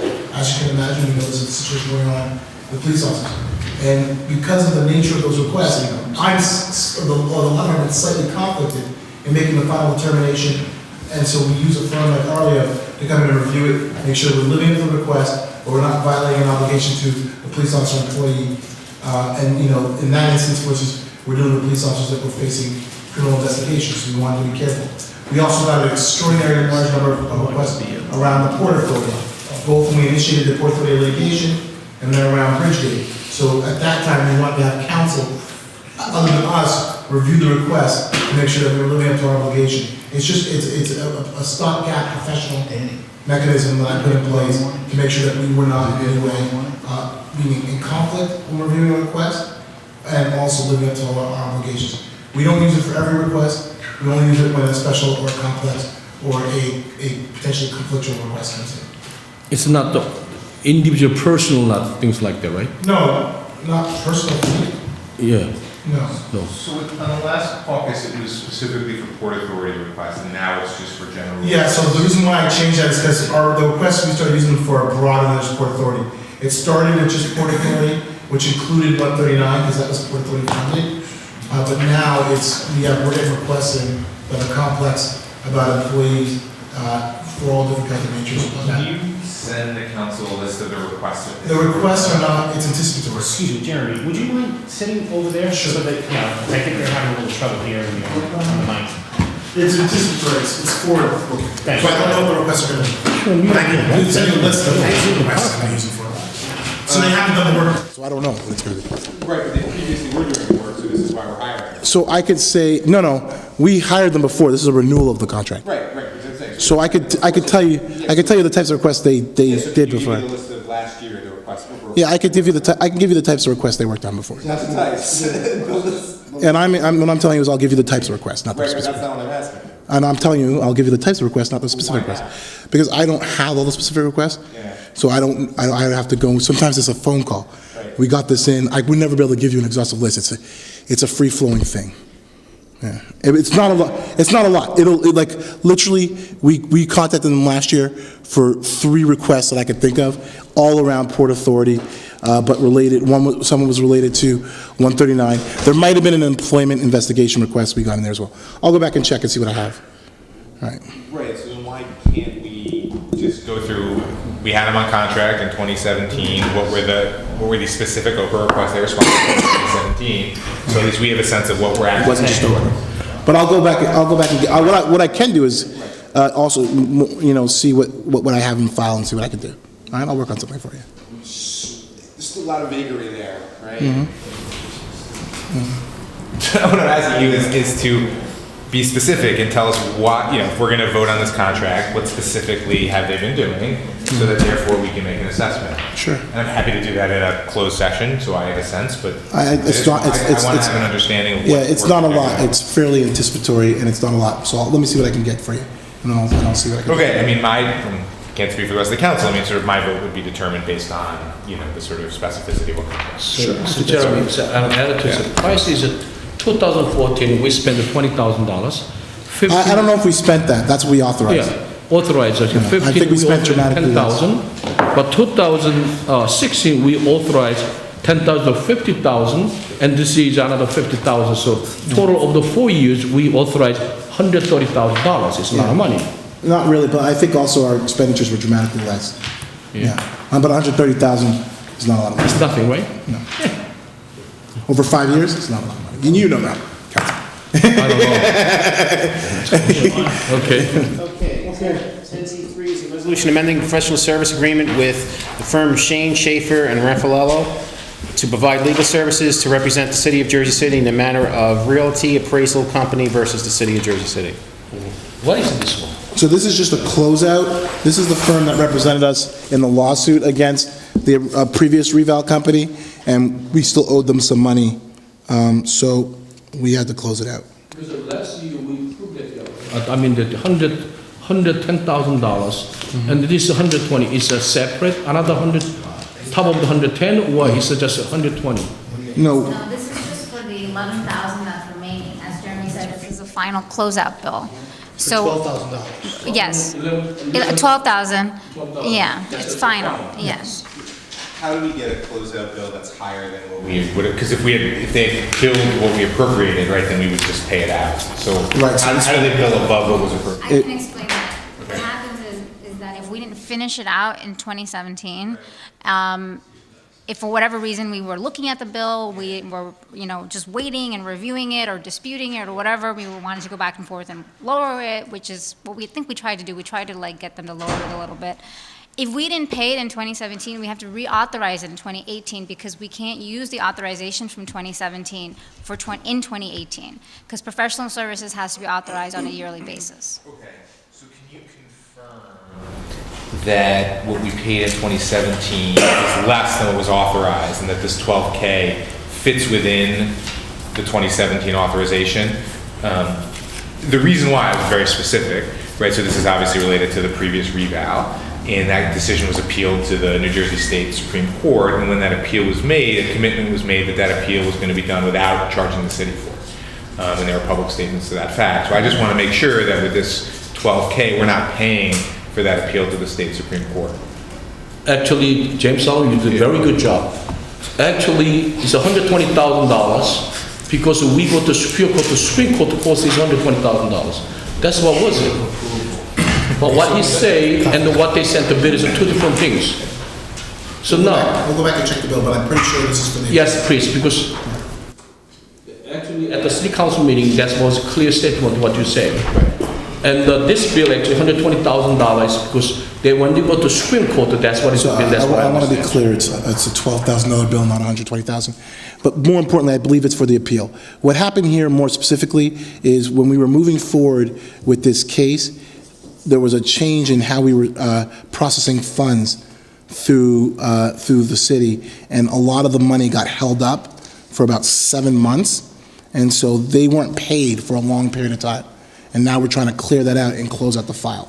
So I believe this is for the appeal, but I'll go back and check to make sure none of it was for the Supreme Court case. Yeah, if you can just make sure it fits in what we appropriated in 17. We're Yeah. not paying anything above what Well, we said we were going to pay. and we'll check that. Now, that can happen. So, when a litigation is going forward, we estimate an amount, and we're not going to stop litigating because you didn't appropriate funds. And frankly, you wouldn't want me to, because the exposure is far I was greater. not in 2017, but for this case I would have. The exposure is far greater because it doesn't get you out of the litigation. So let me. Well, I would have liked to have us withdrawn the litigation. Yeah, and the judge would keep you going. Jeremy, when they means a bad faith in the legal aspect, the bad faith. Right. What they means, can you explain to us? I mean, if you want me to take time now and go through the theory of the just case for the simple. reval, I'm happy to do that. Could we do this another time? Another time? Yeah, it's 9 p.m. Maybe then Wednesday night. Whenever you want, Councilman. Because you know what, as a money is a very important part of the taxpayer dollars. Because when we went to fight the Supreme Court, judge actually say that Mayor Stifolo act in bad faith where he stopped the rebel. So sure. When I read that, I said, what do you mean bad faith? What is that? Simply explain to us what that means bad faith in this case. Wednesday. I could do it now. It doesn't make any difference to me, but it's just disrespectful to everyone that's still here. All right. 10Z4 is a resolution ratifying the award of professional service agreement with the law firm of Florio, Kenny, and Raval to represent the City of Jersey City in the matter of Richard Dressler versus the City of Jersey City. 10Z5 is a resolution. Questions? Did we discuss this one in closed caucus? I don't remember discussing Yes, this. we did. Okay. 10Z5 is a resolution ratifying the renewal of professional service agreement with Otto Hensel to provide the City of Jersey City with legal services in connection with the HUD audit of the City of Jersey City CDBG HUD entitlement program. So what we did wrong? Read the audit. I mean, when I see that, 6 months ago, district council for 6 months term, $50,000 hire consulting company, look at our book, simple. And now, 6 months later, we have to do another $135,000. So 1.5 years, we gotta spend $185,000 consulting company defend the city of Jersey City. When I see that the scope of work here, I scratch my head. Now, if you see the scope of work, the issue raised by audit and the significant amount of the fund HUD has claimed maybe need to repay from the city non-federal fund. So now, what we did wrong? The number 2, also, potential legal and administrative action the city may be taking with respect to the, what it is? This is an ongoing issue, but we've talked about at this body Many, many times, at length. But some of you are new, although you're not the ones asking the questions, because I presume you read the audit. But for those who may not have, what I would say to you is, I would say, we argue we did nothing wrong. And it's very important that you remember that we are all fiduciaries for this organization. But what is it that is being raised in the audit as a potential issue is mostly reporting issues, some use of funds, making sure that we got the correct value. The big one, and the reason why we're spending so much money is because when the transaction that took place before any of our time here for the Boys and Girls Club, when that was done and then the build out for the Boys and Girls Club was done, there was specific reports that had to be done, and for some reason those reports weren't submitted by the Boys and Girls Club. And again, as Joanne explained with an earlier grant, even though we aren't the ones actually spending the money, we are ultimately responsible for it because we are the conduit granting agency. And so that is a multi-million-dollar obligation that was spent on the Boys and Girls Club. And I would certainly suggest no one did anything wrong because we got a building, and we got a building that's worth dramatically more than was spent to build it. So it's a great thing for everybody. But when these reporting anomalies that are technical come about, it's the obligation of us to work with the ultimate grantee to get the document that satisfy HUD.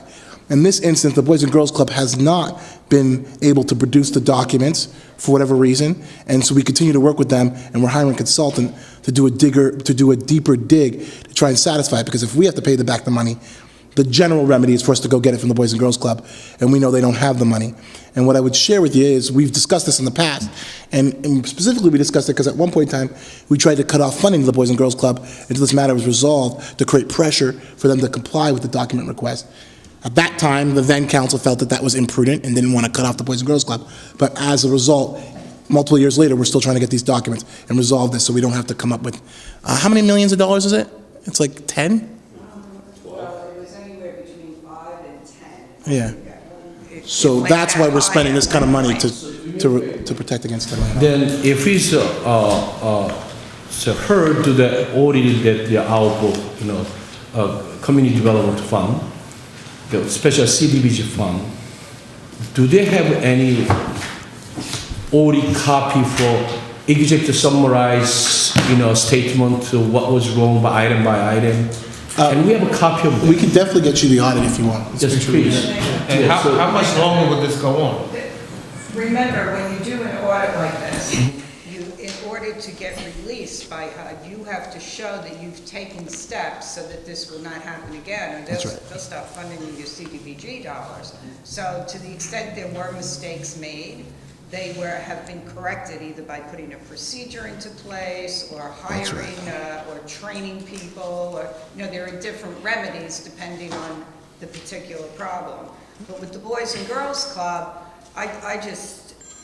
we just don't understand it at all. We actually just believe that HUD is just flat wrong in how they're interpreting this particular regulation. That's right. Yes, there was some reporting problems, but certainly the intent of the funding was achieved. That is, the Boys and Girls Club got a beautiful new facility that better serves all of the people there, and nobody made any money other than what money went back into the facility. And we believe, therefore, that the spirit of that transaction, it really should have been treated as a swap or a trade, and HUD has just taken a very hard line on it, and we don't know why. And the reality is, your question, Councilman, It's up to HUD how long it goes on for, but certainly we want it to go on as long as it needs to until it's resolved favorably for the Boys and Girls Club in the city. And HUD has been gracious in allowing us to continue to investigate and try to satisfy them. So that's why it's taking so long. This consulting is not just 1 year, it's going to be repeated. So well, just at least we council knows that. Yeah, we're going to try and satisfy other minor things in the audit. So when you get the audit, you can take a look and see. But the big reason why we're spending this money is because of. So just copy of that whatever is that HUD that point out the audit, you know what I'm saying? Sure, so we'll we get can that to you. copy so we know next year, okay? Happy to do that, Councilor. Well, actually, it went for 3.5 months, right? Right, that's right. It started July 25th, 2017. So how does it get to us now? It begs the question. Well, it's increasing the contract. Oh, yeah? It's decreasing the original contract. They ask for $50,000. After they ask another $135,000 per year.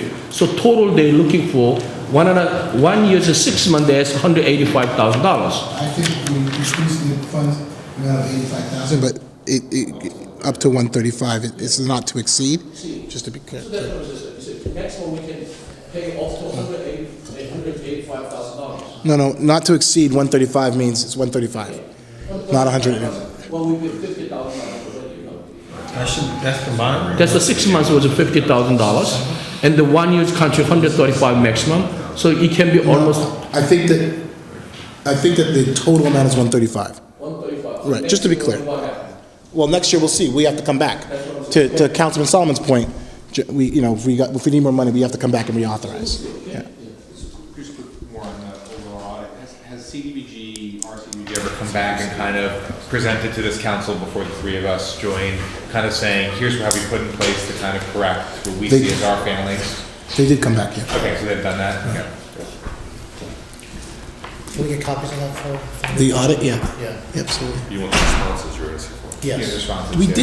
did we do a document, or did she just come? I think she just spoke. Yeah, I'm pretty sure she just spoke. Okay, next item. Okay, 10Z6 is a resolution amending and ratifying the reauthorization of the professional service agreement with Kalkany and Kinshevsky, if I mispronounce these names, I'm sorry, to represent Edward Toloza, tax assessor, Robert Kekaleski, business administrator, Muhammad Akil, former chief of staff, and the city of Jersey City in the matter of Roxanne Mays versus the city of Jersey City. 10Z7 is a questions? Oh, sorry. No. 10Z7 is a resolution amending a professional service agreement with the law firm of Brock Eckler, whoa, boy am I messing up, to represent the city of Jersey City in the matter of David Goldbridge versus the city of Jersey City. So did we talk about this one in closed concession? Yes. We did? Okay. Do you have questions about the amount? Yeah, it's just a large amount for the total, so I was just wondering about settlement and things like that, and I can maybe ask you guys offline about it, because it's, yeah, I didn't recall this specific case. 10Z8 we touched on. 10Z8 we touched on earlier. 10Z9 is a resolution authorizing a change in custodian of the petty cash fund. 10Z10 is a resolution establishing the petty cash funds for various departments and divisions for the calendar year 2018. 10Z11 is a resolution commemorating the life and works of Dr. Claudia Lois Lane Brown Hill.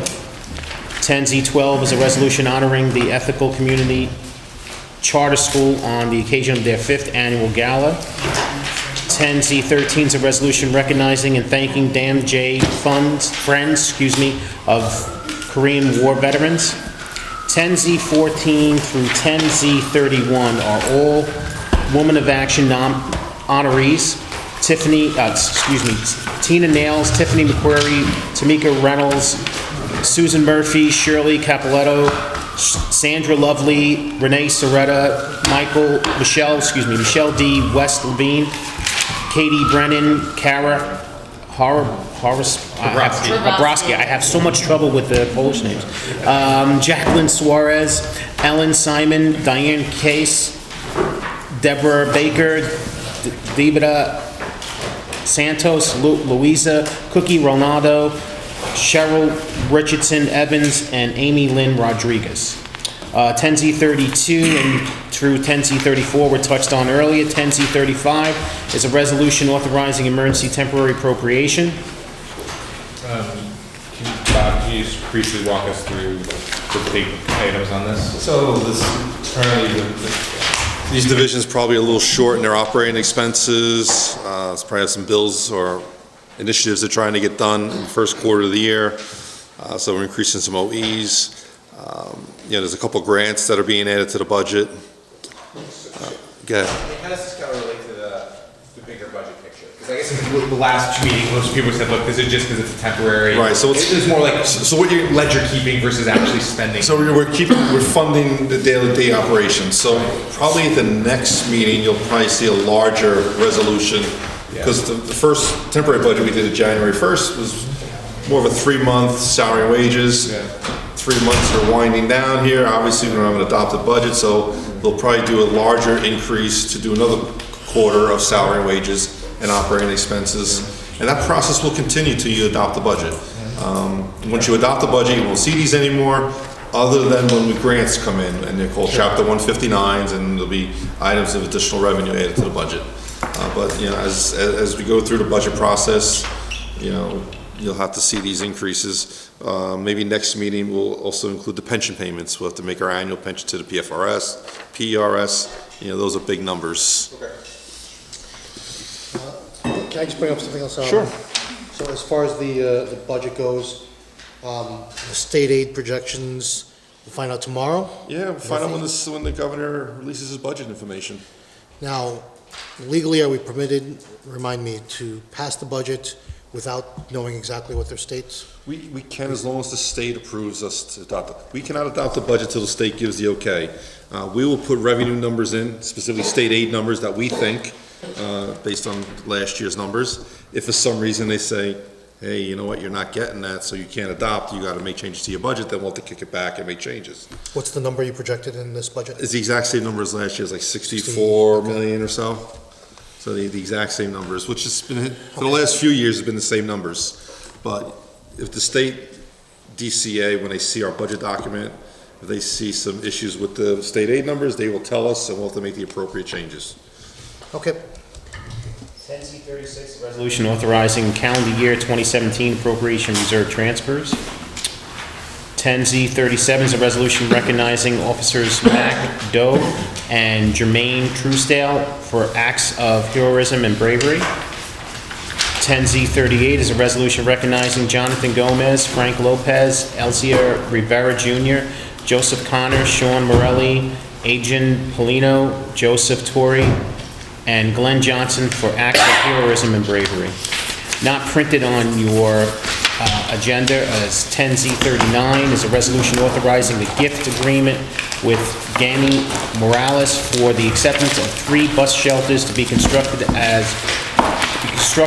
on, that should say, on West Side Avenue and Virginia Avenue, West Side Avenue and Union Street, and West Side Avenue and Boyd Avenue. 10Z40 is a resolution authorizing the execution of a 6-month license agreement with Friends of Van Forest Park in order to allow subcontractors to enter the park and construct certain improvements. Enter the park, I should say, sorry.